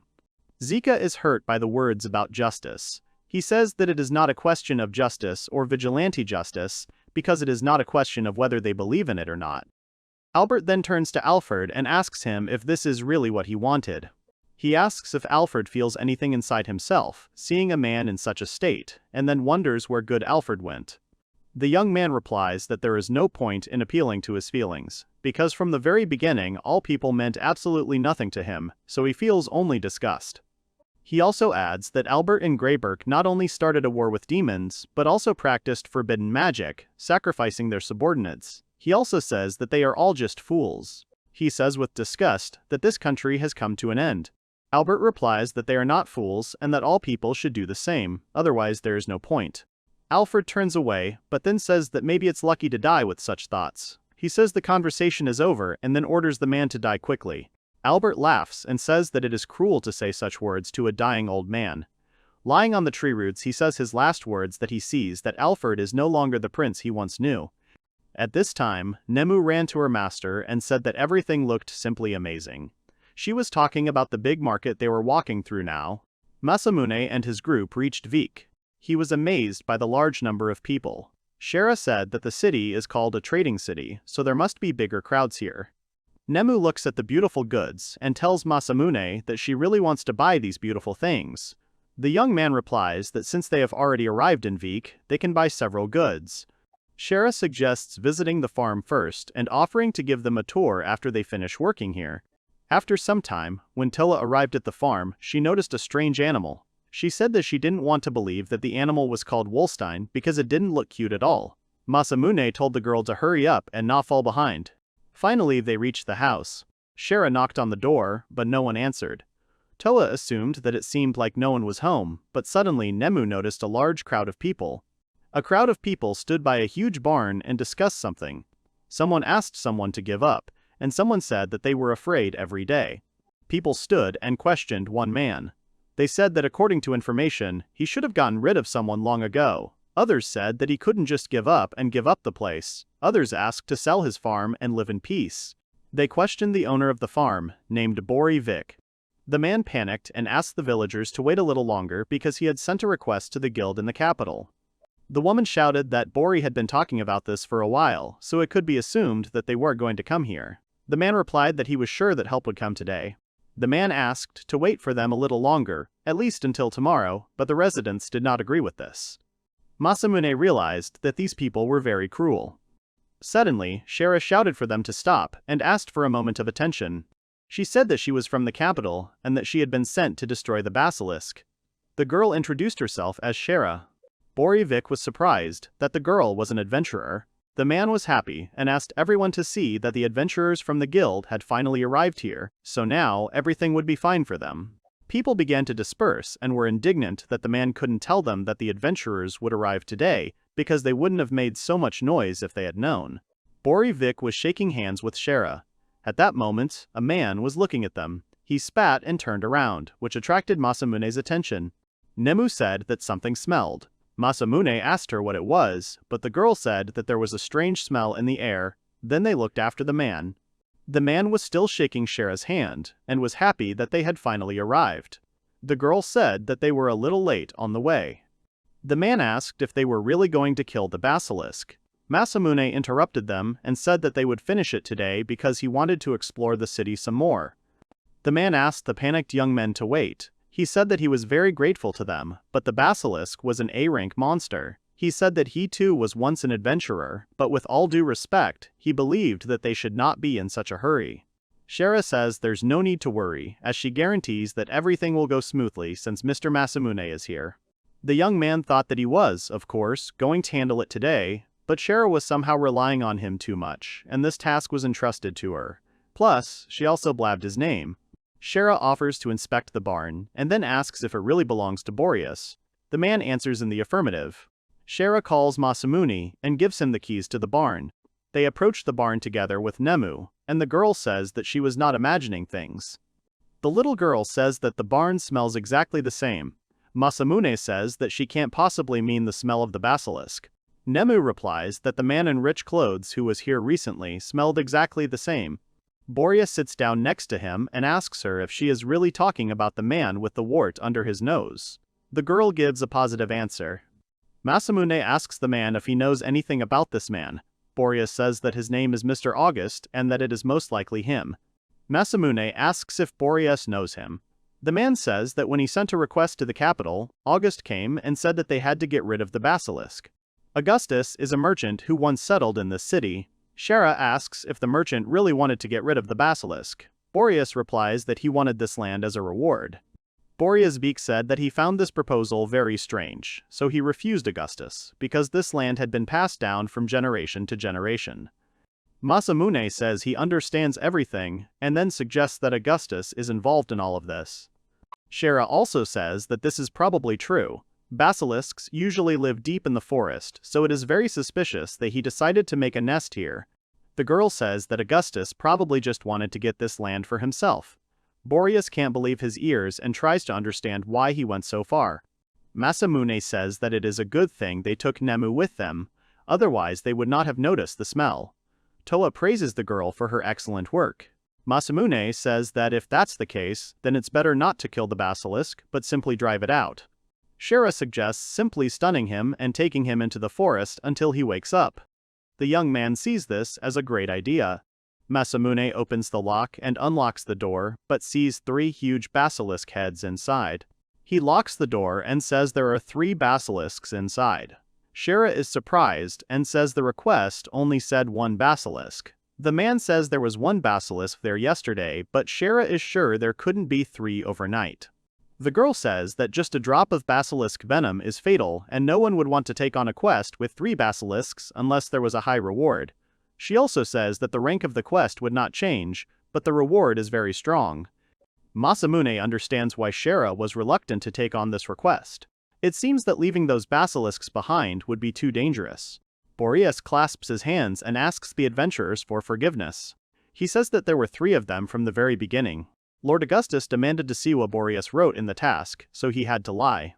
If people knew that there were 3 basilisks inside, they would take extreme measures. The man also understands that adventurers will not undertake to kill 3 basilisks, but he could not just sit idly by. Masamune asks Shara if he cuts off their heads. Will these monsters die? The girl answers in the affirmative. The young man says that the plan is changing, and they will kill all the basilisks. He also remembers that Sharon still needs materials from the basilisks. Masamune says he can handle it alone, but no one should approach the barn. Nemu starts screaming that it is very dangerous, because the boy is only a healer. Masamune tells the girl not to worry, because he will finish them off quickly. He thinks that since he needs materials, he can't use decomposition because there will simply be nothing left of the monsters, so he will have to use the sword. The young man enters the barn and is met by 3 huge basilisks. He remembers a technique that will allow him to kill 3 opponents at once. He finds the technique he needs, which is Godspeed using the Beast King style, which is the Beast King Abyss Sword. In an instant, he cuts off the heads of 3 monsters and walks out into the street as if nothing had happened.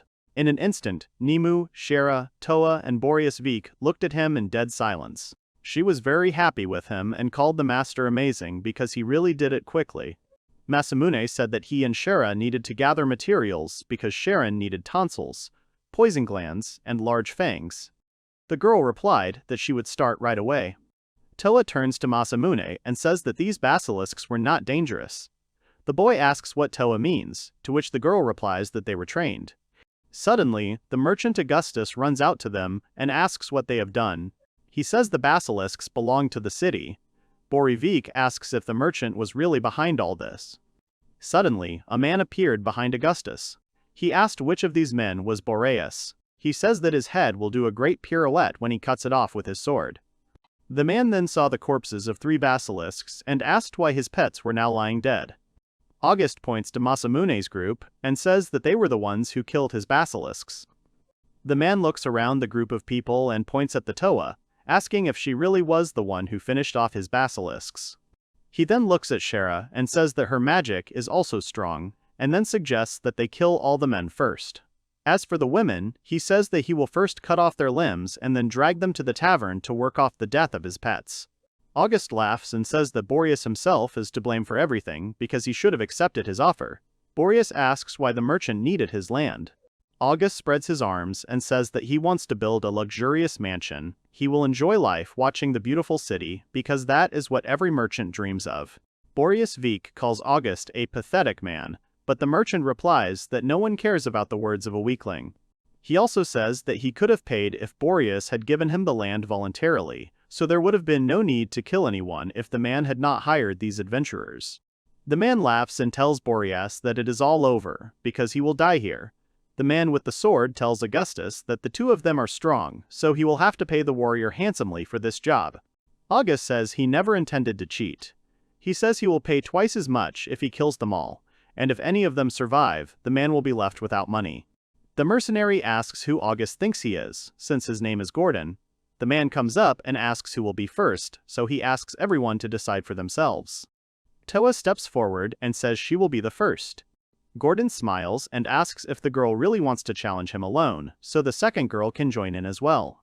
Shera steps forward and says that she will join in as well. Masamune asks what the 2 of them are doing now. Together they tell Mr. Masamune not to interfere in this fight and to stand behind them. The young man is surprised, and Gordon says that he does not like it. Gordon says he doesn't like it because he hates people like Masamune who hide behind women. He looks at him and wants to kill him first. Meanwhile, Toa and Shera had already attacked the man. However, he blocked their attack with his broadsword. The man said that the girls were very nimble because they apparently wanted to play with him so much. In an instant, he pushes them away with his lunge. Masamune realizes that he is very strong. The man attacks the Toa and says that he will play with them and be able to satisfy them. At that moment, Shera rushed at him, but Gordon was about to hit her with his knee in response. Shera quickly realized and covered herself with her hand. Gordon is surprised that she was able to repel this attack. He says that it is as expected from the king of the White Knights. The girl says that the man confused her with someone else, but he replied that Shera doesn't know how to lie. He doesn't yet understand which of the 2 it is, but if he plays a little longer, he will understand. He tells the story of Bori's farm, saying that the land once belonged to King Arnold, ruler of Rasthausen. He is a king after all, and he wouldn't send an ordinary adventurer here because his friend Boreas Vik is in trouble. Shera gets into a fighting stance and says that this is just a meaningless assumption. She attacks him, but the man dodges. Gordon clicks his tongue and tells the girl that she is not a good liar. He attacks her, Shara manages to crouch, and then makes a multi-point lunge, but Gordon blocks them with his sword. He then says that he knew Shara was the king of the White Knights. Shara then shouts out Toa's name, and the girl uses her lightning spell right on Gordon. Shara jumps back and tells the girl she did a great job. August looks at the man. He holds onto his sword, all toasted, and then, with the roar of a true beast, activates his berserker ability. Shara notices the dark magic in this spell. Masamune understands that the girl is scared, and it can be assumed that Gordon used some kind of forbidden magic. Gordon says that the White King probably knows how dangerous this magic is. This was the first time he was beaten like that, but now it's all over. He transforms and says that he is now invincible. Masamune stands to the side and says that this form looks dangerous. Gordon starts yelling at Masamune to shut up and not to interfere because he will play with the girls first. Shara rushes forward, but Tilla shouts at her to stop, but Shara does not listen to her and attacks the monster, but her rapier breaks on Gordon's armor. The man says he's very sorry and then punches the girl, causing her to fly into a tree and crash into him. He approaches her and says that apparently she does not understand what kind of magic this is. Now her physical and magical attacks are nothing to him. He swings his arm to hit the girl, but Toa appears from behind and uses lightning speed. Toa's eyes light up with lightning. The man turns around, but the girl uses the thunderstorm sword and cuts Gordon in his berserker form. The man says that this is simply impossible, and Shara looks at all this in shock. A man falls to the ground with part of his body cut off. Toa offers his hand to Shara and asks if she is okay. Shara says that Toa saved her, and then thanks her for always having their back. Suddenly, Gordon stands behind the girl. Nobody understands how he can still stand on his feet. Gordon repeats that he said he is invincible now. He uses true resurrection magic. The man uses the cursed Great Spear. Toa rushed to cover Shara, but in an instant Masamune appeared in front of the girls and used his spell. August looked around and tried to understand what had happened. Suddenly, Gordon's hand falls at his feet. Masamune asks if he really wants the same. Masamune asks Boreas what they should do with Augustus. The man immediately rushed to Boreas and began to beg him to let him go. He swears that he will not cause him any more problems. Boreas replied that this land had been passed down from generation to generation, and he would not give it to someone who acted only for his own selfish purposes. If August promises never to appear on this earth again, he will spare his life. August makes his promise and asks for forgiveness. After some time, Bori says that he has collected the materials. Shara thanks the man. Bori replies that he does not need gratitude because he did not do anything special. The man also says that, unfortunately, he will not be able to pay more than the amount stated in the order, but he can give something else. He gives them a bag and asks if they will take this in return. Bori says that the bag contains the meat of the steins that he grows, as well as other high-quality materials from the Yalistines. He asks to accept all of it. Bori apologizes and asks for forgiveness, but that is all he can offer. Masamune looks at the happy girls and tells the man not to worry, because this is a very good reward. Borivik says that they all protected this ranch today, so he will be forever grateful to them. He thanks them again from the bottom of his heart. Walking along the road, Shara asks Masamune if he has really mastered the sword, because when she taught him fencing, the young man could not do anything, but when it came to the basilisk, Masamune quickly defeated it. Masamune understands that he gained this ability after that day, however he says that it is difficult to explain. Shara says that she believes the boy. She also says that the boy is clearly attracting trouble. Masamune apologizes for this. Then they plan to do some shopping in the city, so they go shopping. After some time, Masamune's group was at the local huge market. Masamune noticed Toa carrying a bag of meat. He pointed out that she was looking at the meat with a very hungry look. Toa replied that there was nothing like that and that it was, on the contrary, Nemu who was acting strangely. Masamune asked her not to talk to him because Nemu was fine. Toa said that Nemu was over there. Masamune approached the girl and asked if she liked anything. Nemu said that the necklaces were very beautiful. The merchant asks her if she liked the necklaces. The girl says she likes them. The man replies that the girl has a keen eye. These necklaces contain a crystal stone from Polstera. Masamune takes the necklace in his hands and examines it. The man says that the country of Polstera no longer exists, but they can buy these necklaces because they will not regret it.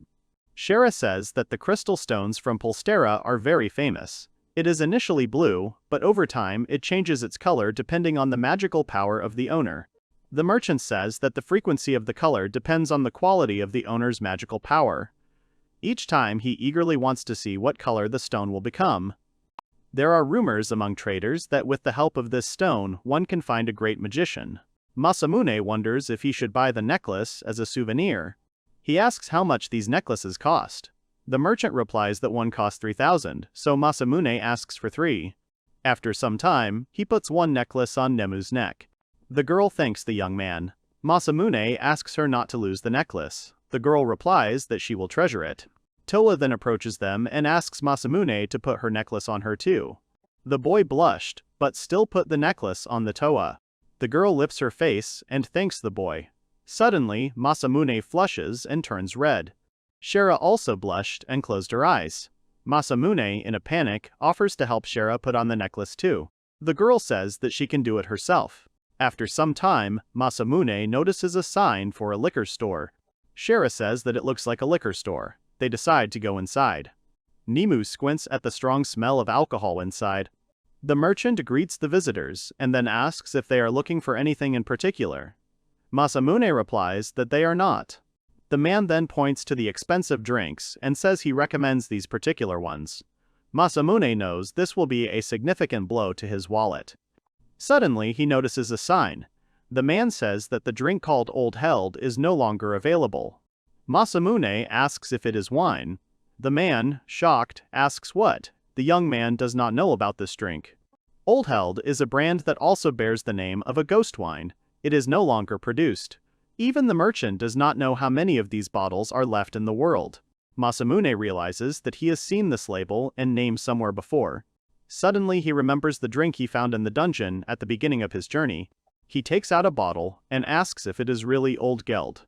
The man grabs Masamune's hand and asks in horror if he can see. The boy is scared and agrees. The man examines the bottle very carefully with instruments. Toa asks and says if this is the same wine that Masamune drank, and even let her try. The young man agrees. The man, after examining the bottle, says that it is clearly not a fake. The young man asks if he wants to try the wine. The man, shocked, asks if he really can. Then he pours some into a glass, swirls it around to oxygenate it, then smells it and tastes it a little. Suddenly it dawned on him and he said that this drink really is Old Geld. The man says that as a child he tried Old Held in his father's office and was very surprised. It was a long time ago, but he never forgot the taste. He looks at the bottle and says that without a doubt, this is the real deal, Old Held. The man asked Masamune where he got it. The boy replied that he got it in the dungeon.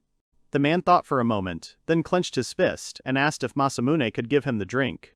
The man says that of course he is not asking for it for free. He is willing to pay whatever he wants for it. Then he asks how about 10 million. Suddenly Shara bursts into the conversation and asks if she heard correctly about 10 million.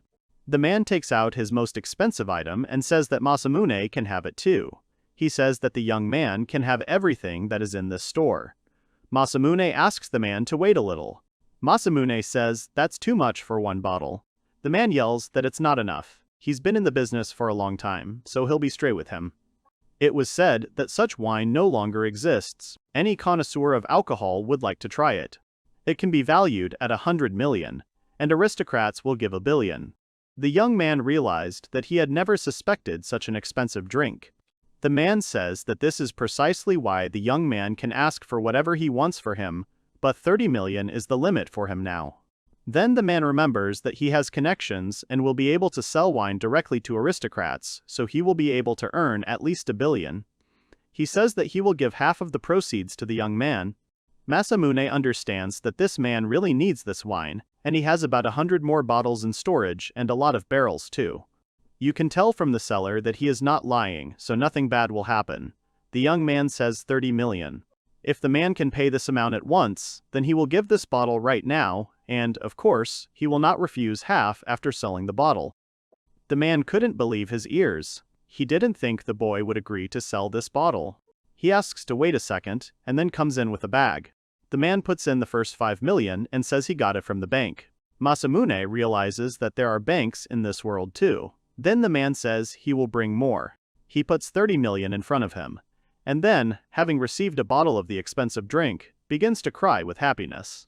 Shara is surprised when she looks at the money, and it turns out that Masamune had old geld. The young man asks the girl if she really knows about this drink too. The girl says that her father is the owner of the Budo vineyards. The merchant man asks Shara if they are descended from the Ikarat family. The girl says that she is the daughter of Brown Ikarat. As a child, she was often told that Old Gelt was the best wine in the world. The man says that this is absolutely true. Then he tells Masamune that he will definitely return with the proceeds. He puts the bottle in the box and asks what the boy is going to do now. Masamune remembers that Shara's rapier broke. The girl says that she is ashamed of it.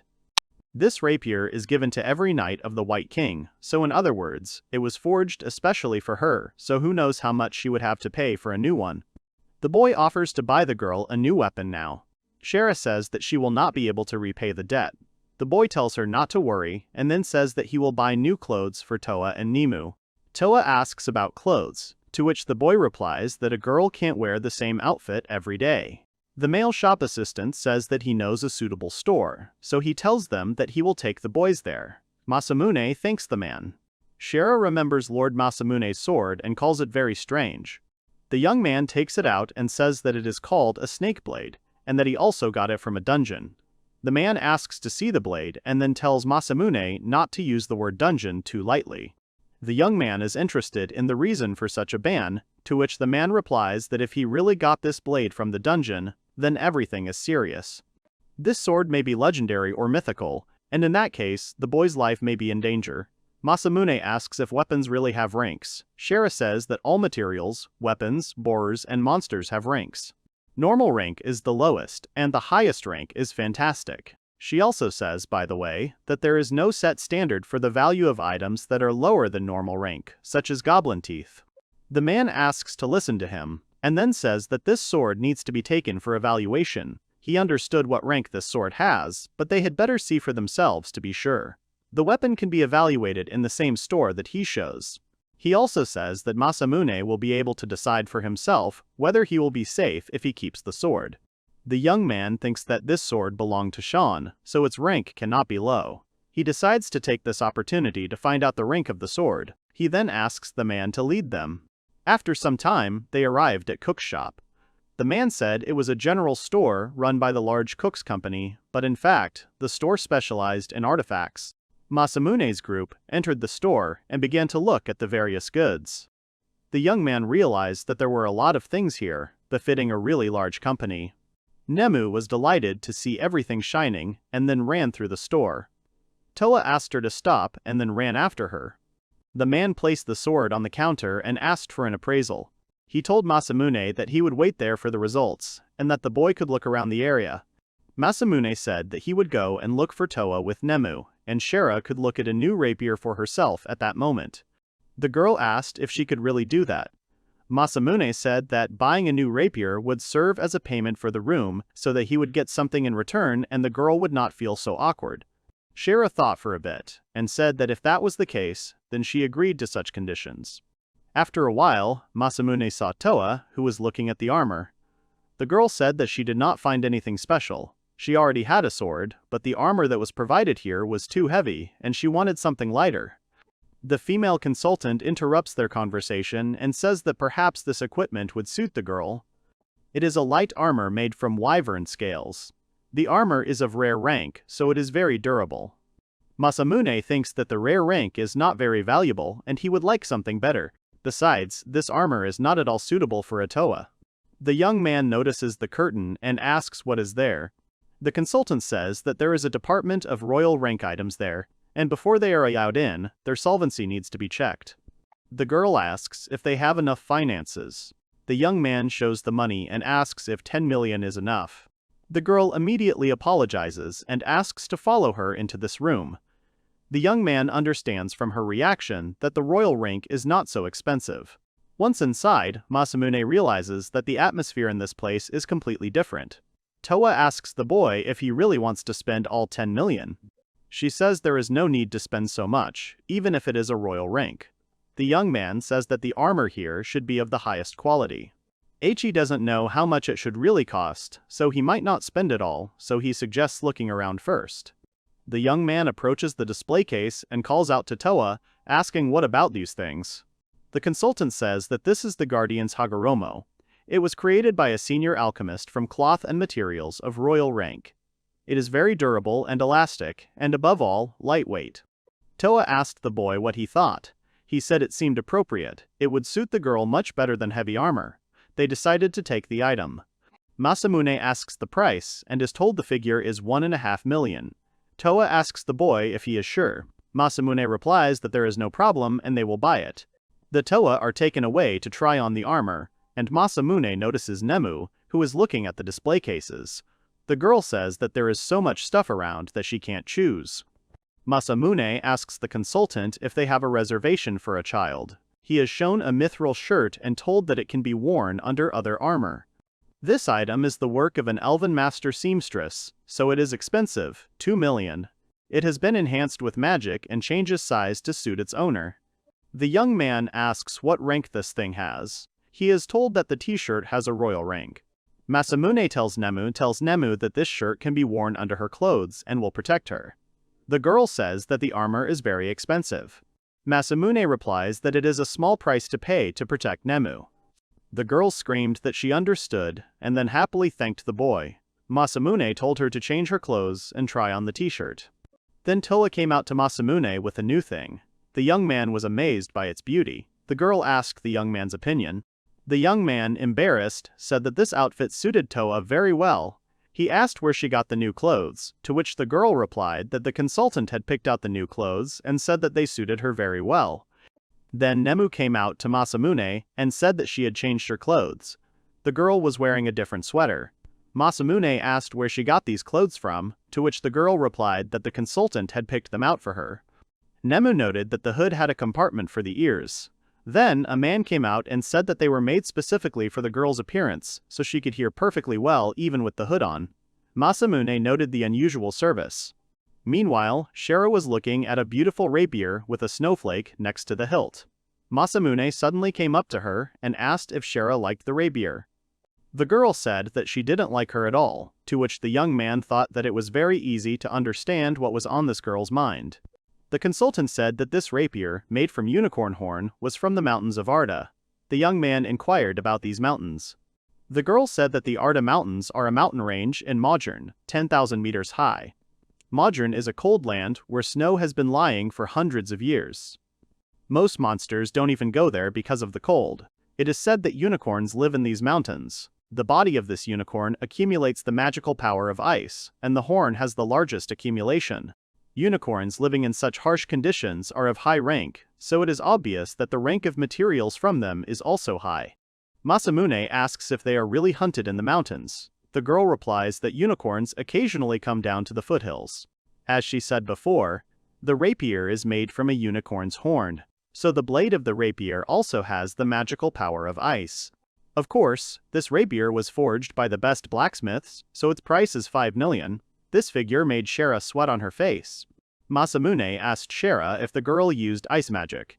If so, this rapier would suit her perfectly. The girl agreed but said that this weapon was too expensive. She was not yet an experienced knight, so it was worth looking for something cheaper. Masamune then asks if he should buy it for himself. Shara says that it is obviously the finest rapier. The shine of the blade, the design of the guard and the handle, everything about it is beautiful. In addition, it contains ice magic, so it is an ideal weapon. After listening to her, he says that he will take her to Shara and then gives 5 million to the consultant. The girl screamed and said that she shouldn't do that because she didn't deserve such an expensive gift. The young man smiles and says that it is too late to dissuade him because he has already bought the rapier. Then he gives it to the girl. The girl hugs the blade and thanks Masamune, saying that from now on it will be her most precious blade. After some time, the man from the wine shop gives the snake blade to Masamune. The boy asks how the appraisal went. The man says that he was told that they could not determine the value of the sword. Shara suggested that in that case, the blade was legendary rank. The man replied that this was impossible because the seller had said that they could determine the legendary rank. This means that the blade is of approximately mythical rank. Shira said that this was the first time she had seen such a thing. The man replied that he had seen it too. Masamune asks if this blade is really a great rarity. The man replies that, firstly, no one has seen things of mythical rank and above for a long time. Without exaggeration, it was believed that they did not exist at all. However, they do exist in the ranking system. The existence of equipment of this rank is only a theory, like with immortal rank monsters. The seller claims to have measured it successfully, but he can't determine the rank of an item above legendary, so don't trust his words. Masamune thinks that if this blade was previously owned by Shounen, he would have expected the rank to be high, but still not that high. The young man remembered Cheyenne's words when he said that the young man should give this snake sword to the demoness girl because it was special and it might not suit the young man. He tells Toa to listen to her and asks if she would mind fighting with this sword. The girl takes it and says that it is very valuable and perhaps it would be better to keep it for herself. Masamune says that this sword clearly does not suit him. He tells her to judge for herself. He, as a healer, cannot use this sword, so it is better suited for the Toa. The girl examines the blade and says that they will exchange swords. The man says that the boy is very strange because he just gives away valuable things to other people. Masamune says that he has no use for this treasure. The man sighs and says that either the boy is too generous or too stupid, and Masamune replies that he is an ordinary person. He thinks that maybe he has changed a little, because before he was alone but now he has met girls, so he is grateful to them from the bottom of his heart. At this time, a huge portrait of Albert Morlo hung in front of the public, and in front of it stood the king. He said that Albert Morlo was their friend. Sometimes with wisdom, sometimes with strength, he helped them and their kingdom for a long time. For Greybook, the death of such a mage is simply an irreparable loss. The king says that they can no longer repay him, so what they are about to say in memory of their friend is very important. They were going to keep it a secret from everyone at first. He says that everyone present is grieving with them and everyone is suffering, and if so, then everyone has the right to know the truth. The truth is that Albert Morlo died at the hands of the Dragonheart. This organization challenged the entire kingdom. The king shouts that they swear to all the subjects of the kingdom that all these scoundrels from the organization will face a painful death, because this is the only way they will repay the debt of friendship. At this time, in the National Academy of the Kingdom named Ares, on the #1 training ground, there was a girl. She relayed the terrible news to Masamune's classmates that Mr. Albert had died. She said that the Dragonheart organization, criminals who attack politicians and aristocrats, appeared near the borders of the kingdom yesterday. Albert immediately rushed there, but, unfortunately, did not succeed in the battle. She said that she wanted to convey Albert's dying news to the young men and women, since that was what she had come here with, but it seemed that all she had achieved was to undermine the teenager's spirits. One of Masamune's classmates, who used to bully him, said that Mr. Albert taught them all magic, and was also kind even when they failed. He was a good teacher, so they are all sincerely grateful to him, so they all asked to convey his last will. The girl thanks them and says that she is sure that Albert would be proud of the guys. She then talks about how they must defeat the Demon King and bring peace to these lands. Being the main motto of Greyburg, it is also Albert's last testament. She says that the young men and women are the hope of Albert and the entire kingdom, so she asks to lend them her powers. After some time, Saikyou approaches a young man named Ichijo and calls out to the young man. He asked if Ichijo really didn't listen to what Ares was saying. They are all trying to do good for the country and training, so Ichijo should not shirk his duties. The young man says that he listened to everything, but now is his free time, so he spends it the way he likes, because rest is also important. He looks at Saikyou and says that he always snaps at him for every little thing, so he thought that Hidaka probably felt something similar too. Saikyou started shouting, telling Ichijo to stop telling him something about that dead man. The young man replied that the woman had also come to tell them about the dead man. Saikyou asked Ichijo what he meant by the dead man. Was he talking about Ares? Ichijo asked who he was talking about then. Saikyou is a bully and a rude person, but he is a simpleton at heart, so he doesn't notice. The young man asks what Ichijo is talking about. He clarifies that he is talking about that woman. Most likely, there is something fishy about her last speech as well. Saikyou grabs his classmate by the collar and asks him what grounds he has for saying that. The young man asks a counter-question and asks why Saikyou is so fiercely protective of this woman. He asks how they all reacted to her story about the old man's death. It is obvious to the naked eye that everyone became even more inspired. although in fact a man died and was killed. It wasn't just anyone who was killed, but a great sage who had served the kingdom for decades, so it would be more logical to be sad. He removes Sayaki's hand and asks if it was strange. Whenever Ares comes, he always starts with the dark news that the situation in the kingdom is dire, or that the people are dying at the hands of demons. Before she leaves, she always says something nice, like how much she believes in the boys. Most of the boys immediately rush to train with special zeal, but it did not have such an effect on the girls. Then the old man began to come with his carefree laughter. Now that he's dead, Ares comes and tells them all to carry out his last will. It feels like everything is going according to that woman's script. Ichijo says that it's all just brainwashing. Suddenly, a man approaches them and asks what is going on. Sayaki replies that nothing happened and they were just discussing their future. Sayaki says that they must train even harder for the good of the kingdom. The man pats him on the shoulder and says that he is counting on him. After the teacher left, Ichijo continued, saying that the current Sayaki just makes him sick, because even before he wasn't that bad. The boy tells Ichijo to think what he wants, but he won't report him. The thing is, Ichijo is very powerful, and therefore important to the kingdom.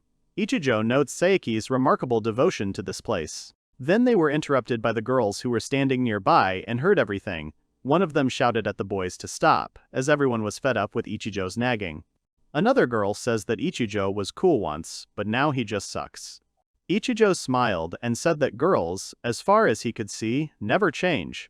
They can't see beyond their noses. The girls started throwing hysterics when Ichijo cast the explosion spell. Suddenly, something exploded above the girls. Ichijo looked menacingly and told them that they were like leeches. They always latch onto someone and don't let go. If he wasn't good enough, they would latch onto Sayaki. He asked who they would latch onto after Sayaki. He says that when they hide behind someone's back, no matter what they say, they may not be held accountable for their words. If Hidaka had been in charge of his revenge, they would have probably laughed at him until they got tired of it themselves. Sayaki asks if Ichijo is ashamed of using magic to intimidate. He asks the boy if he is a coward. Ichijo replies that of course, he shouldn't talk about bullying. Sayaki can't take it anymore and grabs Ichijo by the collar, then tells him to think about it carefully, who was really in the wrong. After a while, Ichijo was left alone. He sat near the tree and wondered if they had all forgotten something. When Hidaka was banished, everyone had to see Ares' true face. She laughed heartily with that horrible face as she doomed him. She just couldn't be a good person. He believes that they are, after all, just pawns for these people. If they are deemed useless, they will simply be thrown out like Hidaka, but it is quite possible that they will simply be killed. Ichijo does not understand why no one notices this. Masamune's face and asks if maybe he is still alive somewhere out there.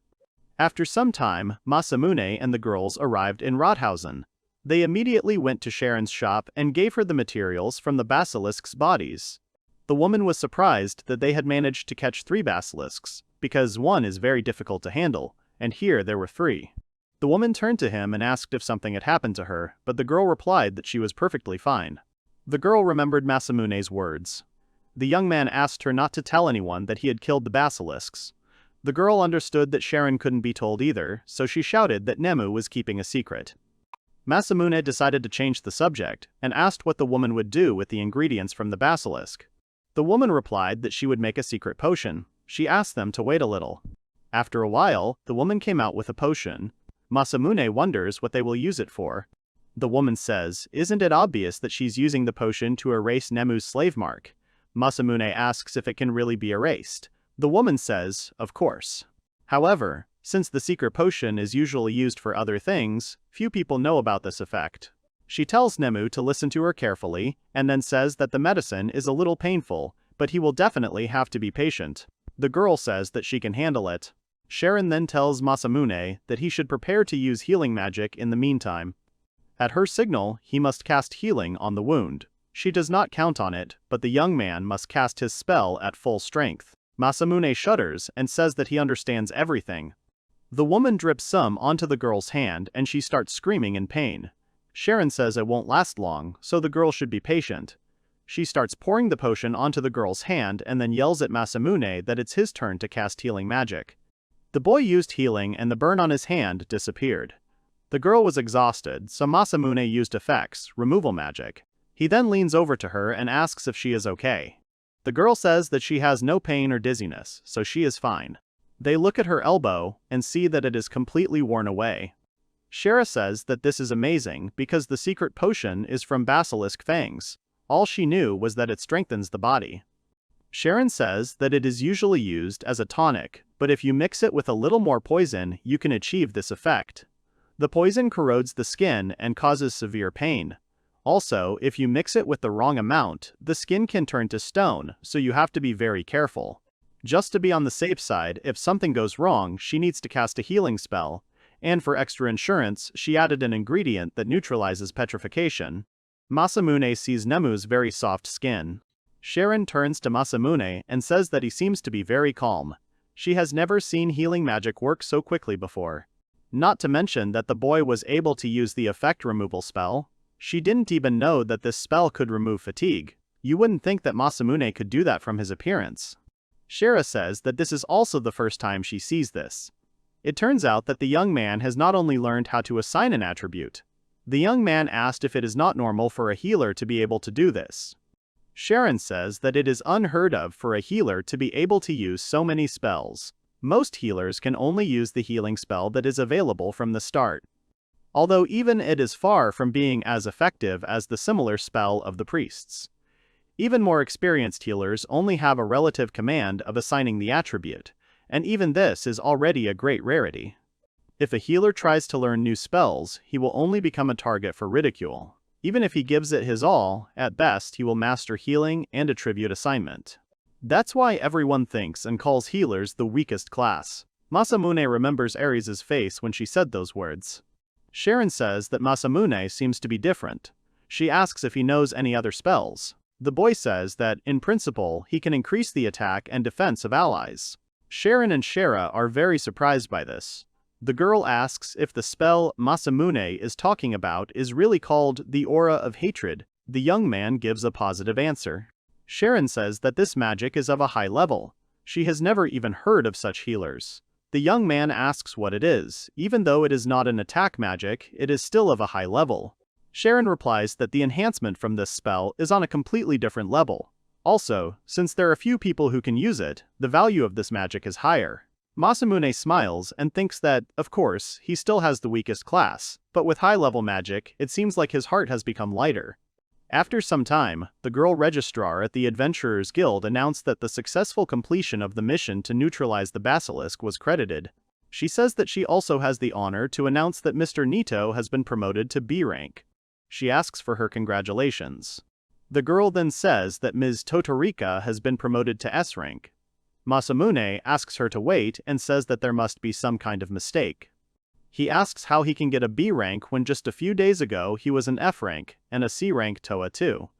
The girl says that there can be no mistake because that was the decision of the guild leader. Masamune turns to Shara and asks if they really promote like that here. The girl says that it usually takes at least a year to even move up to the next rank. In most cases, even several years. The higher the rank, the more difficult it becomes to obtain. Masamune thinks that it would take at least 4 years to go from F rank to B rank, and he hasn't even been here for a month yet. Shara says that she herself does not have full information, but if Masamune wants, she can contact the guild leader. The young man refuses and says that everything is fine. Then the registrar girl turns to Shara and says that a reward has been prepared, which she did not have time to receive earlier. She is asked to familiarize herself with it and sign in the right place. Masamune realized that they were talking about the reward for Nutcline. He even suggests that his promotion might also be related to this story. No other options come to his mind. However, he remembers that he registered in the guild as Nito, and Reinhard should know him by the name Masamune, but on the other hand, Hilda knows that Nito is Masamune. The young man realizes that he's in trouble. It seems that now, at least the guild and the White Royal Knights know that Nito and Masamune are the same person. If this continues, the pseudonym will soon have no meaning at all. Suddenly, the young man's thoughts are interrupted by a man. Masamune turns around and sees a familiar man shouting that the boy is taking missions here again. He asks if he really hasn't realized his uselessness yet. Annette just contacted her and told her that the girl was being called to headquarters. The young man said that Shara can go because everything will be fine here. they say goodbye to each other. The man starts screaming at being ignored again. He claims that he will not tolerate ridicule from trash who is only good for beating goblins. Nemu interrupts him and says that the man is evil and orders him to leave his master alone. The man asks who this little girl is, and then tells the young man that he is with a different girl every time. He even says that he probably does all sorts of things with her and is not squeamish. The man apologizes to her and says he has business with this healer. Suddenly, Nenu gets furious and jumps up and uses the cat food skill, hitting the man. He flies to the other side of the guild. Nenu says that he is a mean guy who bullies his master, so let him taste the cat's fist. The witnesses named the man Yogi and said that he did not know how to drink at all. Masamune realized that this blow was the very same cat fist that Nemu had spoken of. It was just as Sharon had said. Nemu was much stronger than any healer. Masamune asks why Nemu didn't use her cat fist when she was captured by the drug dealers. The girl replies that she was not in control of herself at the time. Toa says that she was probably given matatabi or something similar to inhale. She also says that they had a cat-like maid in the castle, and Toa heard that matatabi makes them drunk. True, as they grow older, the effect becomes weaker, and there are special trainings that allow them to cope better with the smell. Masamune asks if Nemu has had such training. The girl replies that she doesn't know. At this time, in the castle of Radheisen, Shara stood at the huge door and apologized for the intrusion. In front of her was the assembly hall of the White Royal Knights. Shara apologizes for being late. 7th rank girl Shara Ekarat of the White Royal Knights has entered. The girl who answered her was the 6th rank girl Emily Anderson. She told the girl not to worry, because they knew that Shara might be late, so they just got ready. White Royal Knights rank 5 Edward Scotch replied that he was grateful for the hard work. White Royal Knights rank 4 Reed Black was also in the room. The man said that Shara probably went on the mission with that boy. A 3rd rank member of the White Royal Knights, Hilda Ekarat, asked Shara how her mission went and whether she had become friends with that white cat girl.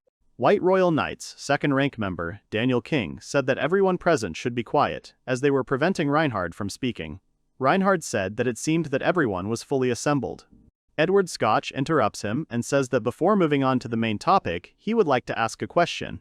Why not tell Shara directly that they are going to organize surveillance of the boy? It would be wrong to hide it. Shara is surprised. Daniel King says that this decision was made by His Majesty.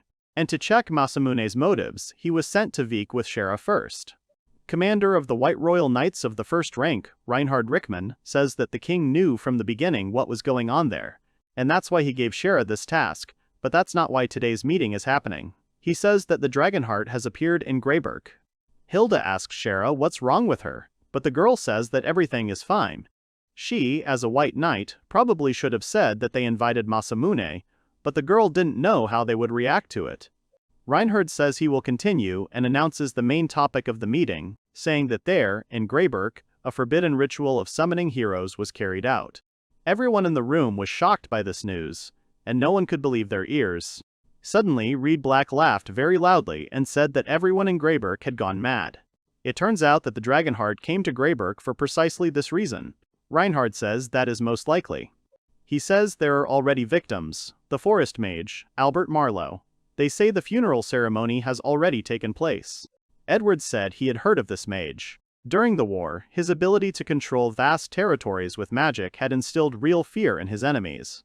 Reed says that if we remember the case with the Kingdom of Twyrant, then calming down after killing this one mage would not be in the style of Dragonheart. Suddenly Shara gets up and asks for forgiveness, then asks about the summoning of heroes. Reed is surprised that the girl doesn't even know about it. However, he says that it is natural because it is not something that is usually talked about. Summoning heroes is a type of summoning magic, but it is very different from the normal magic that Shara knows. The essence of the summoning of heroes is very simple. Heroes from another world are summoned. Shara inquires about heroes, asking if they are called characters from fairy tales. Reed answers that this is not a mistake, but not entirely correct judgment. Heroes is just a term for those who have been summoned, although it is said that in the past, so-called mad monsters were also summoned. Within the summoned is a divine protection called a blessing. There are unusually high initial stats, or the ability to use high-level magic from the start. It is also said that these heroes have rare classes and special skills. Shara asks why this magic is forbidden. Reinhardt replies that it is because the summoners sacrifice people. This ritual requires a huge expenditure of mana. In short, a mana core is formed. Shara says that the mana core can live in the bodies of other beings, so why sacrifice other people? Reinhardt says that Reed mentioned this before. The monster summoning incident. A beast man was sacrificed then. However, the summoned one was insane and did not understand what was being said to him. The ritual ended in a bloody tragedy. Since then, the floor has been used only for human sacrifices. Reed says that this magic is terrible for another reason. Shara asks what he means. The man says that creating a mana core sounds very simple, but that much mana cannot be gathered by simply making sacrifices. The core has a limitation. It cannot provide mana flow until the victim's body is destroyed. Shara suggests that this limitation must be removed, but asks how this is possible. Reed says it's possible through desperation and terror. He asks her if she knows the easiest way to achieve both of these things. The girl says through torture, and Reed replies that she is smart. To cripple the victims with continuous pain and horror, to the very limit but not to kill, because if the victim dies, then the core will die too. And finally, when the spirit is completely broken, the restriction on the core will be removed and the bodies of the subjects will give it their mana with a bright glow. Only after all this has been done can the ritual of summoning the heroes begin. Shara asks how many must be sacrificed, but Reed shrugs and says there is no answer. He assumes that the number could reach hundreds of people, or even 1,000. When this ritual was performed last time, there were even rumors that people were disappearing in the country. Shara shrank back. Noticing this, Reinhardt says that what has been done cannot be undone, but even if we assume that the Dragonheart leaves Greyberk alone, the kingdom will sooner or later go to war against the demons. He asks everyone present to keep this in mind. Shara understands the magic that requires human sacrifice is very frightening, and she didn't even think that such a thing existed. Reinhardt meanwhile said that he had everything, and then asked if anyone had anything they wanted to report. Daniel said that he had something, and it concerned the recently liquidated Nutcline. Someone had stolen his body yesterday. Shara didn't listen to them. He was only concerned that she still didn't know anything about magic. After some time, everyone gathered at Shara's house to cook a barbecue. The girl's father was collecting firewood for the fire, and was happy that they had not spent such a long time together. The man said that when Shara and Hilda were little, they often grilled meat, so this brings back memories for him. Masamune laid out pieces of meat from the bag and said that there was so much meat here that it would be enough for all the servants, so everyone could enjoy it. The man thanked the young man, because after all, there were about 15 maids in the estate. The young man replied that there should be enough meat. He pointed to the table where there was some stein meat that they had received as a thank you for one of the missions, and the pile of meat that lay on the side was something they had bought separately. Masamune asked the man not to refuse because it would be like their gratitude for all the work. The man thanked the young man and then ordered the maid to call everyone to the table. Then the young man took out 5 bottles of alcohol and another barrel. He told the man to take this wine because he had more. The man chuckled and said that he himself owned a large vineyard, so he had a lot of strong drinks of different types. He takes a bottle of wine and screams in horror that he is holding, old held in his hands. Suddenly, Nemu appears and says that Shara and Hilda have arrived. After a while, everyone was enjoying the meat and expensive wine. Even the cook cried because he was tasting old held in his life. Masamune watches everyone and is happy about it. Then Toa comes to him and says that it is very good when everyone is happy. Then the girl asks something about Shara and says that she is clearly not okay. He looks at the girl sitting alone and says that he himself sees it perfectly well. Soon he approaches her and asks permission to sit down next to her. He sits down and asks what happened to the girl. Shara asks Masamune if he has ever heard of summoning heroes. The boy is surprised and then answers that he has heard of such a thing. The girl asks if the boy really knows the reason why this ritual is considered forbidden. Masamune replies that he knows about human sacrifices. The girl asks why he is so calm. Today she heard for the first time about the ritual and the sacrifices and torture that accompanied it. Masamune is surprised by this and asks what kind of torture this is. After some time, Shara tells him the whole truth about the ritual and says that she had no idea that such magic existed. However, she thinks that as a royal white knight, she should have been prepared to face the truth that she would rather ignore, but now magic scares her a little. The boy asks if this isn't normal. Not all magic involves sacrifice. He doesn't think Shara should worry about that. There will always be good people and bad people. There will always be protective magic and forbidden magic. He thinks it all depends on the person using the magic. And if the girl still finds it hard, he will always listen to her, just like now. He also says that Shara has Toa, Nemu, and Hilda, so Shara should talk until she feels better and the boy will be there. The girl can't resist and hugs the young man. She asks to call her simply Shara and not to use any more formalities, because they are close friends, so the girl asks permission to call the young man simply Masamune. Masamune sees Shara saddened and agrees to her proposal. Suddenly, someone shouts at him from the side and says that this is not fair, and then runs screaming straight to Shara and Masamune, asking what the girl is doing with her master. The girl looks at Shara with disdain and says that she is being dishonest because she was the only one who hugged Masamune. Shara screams and says that no one is clinging to anyone. Nemu says that they were just hugging and Nemu saw everything. Suddenly, Toa approaches them and says that it seems that Shara has already recovered. The girl apologizes for making everyone worry. Masamune explains to Nemu that Shara needed to talk, so she didn't do anything weird. Nemu says that they agreed to switch to informal communication. After some time, the Toa were told about the summoning of heroes. The girl was surprised that such magic actually exists. Masamune asked if she really didn't know about it. Toa replied that it was the first time she heard about it. Masamune then says that it was about the ritual to summon heroes. Shara says that she thinks that everyone will find out about it soon anyway.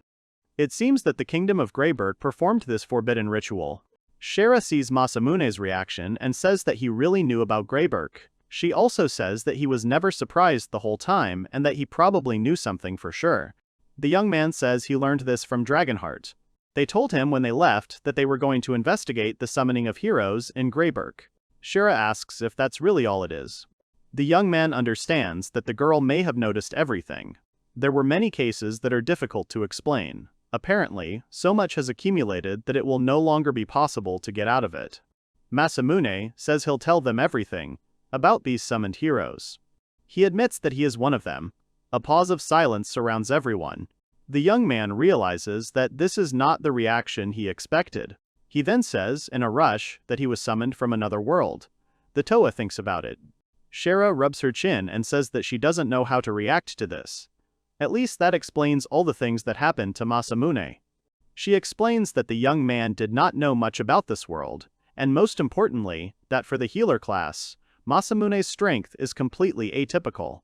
Reed Black speaks of the blessing that heroes are given.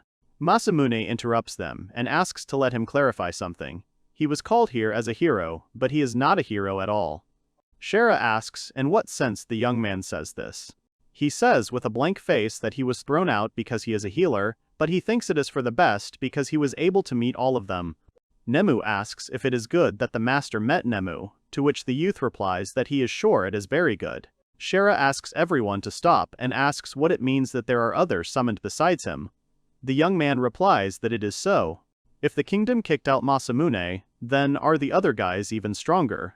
Masamune replies that he heard that everyone has elite classes, so they must be strong. Shara is surprised by this. Toa interrupts them and says that they cannot be stronger than Masamune. Shara asks why. The young man remembers something and says that Shara and Nemu did not see his real status.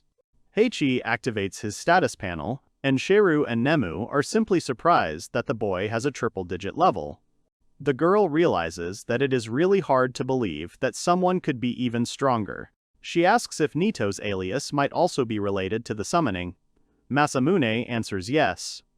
The young man says he uses his pseudonym because he doesn't want other conscripts to know he survived.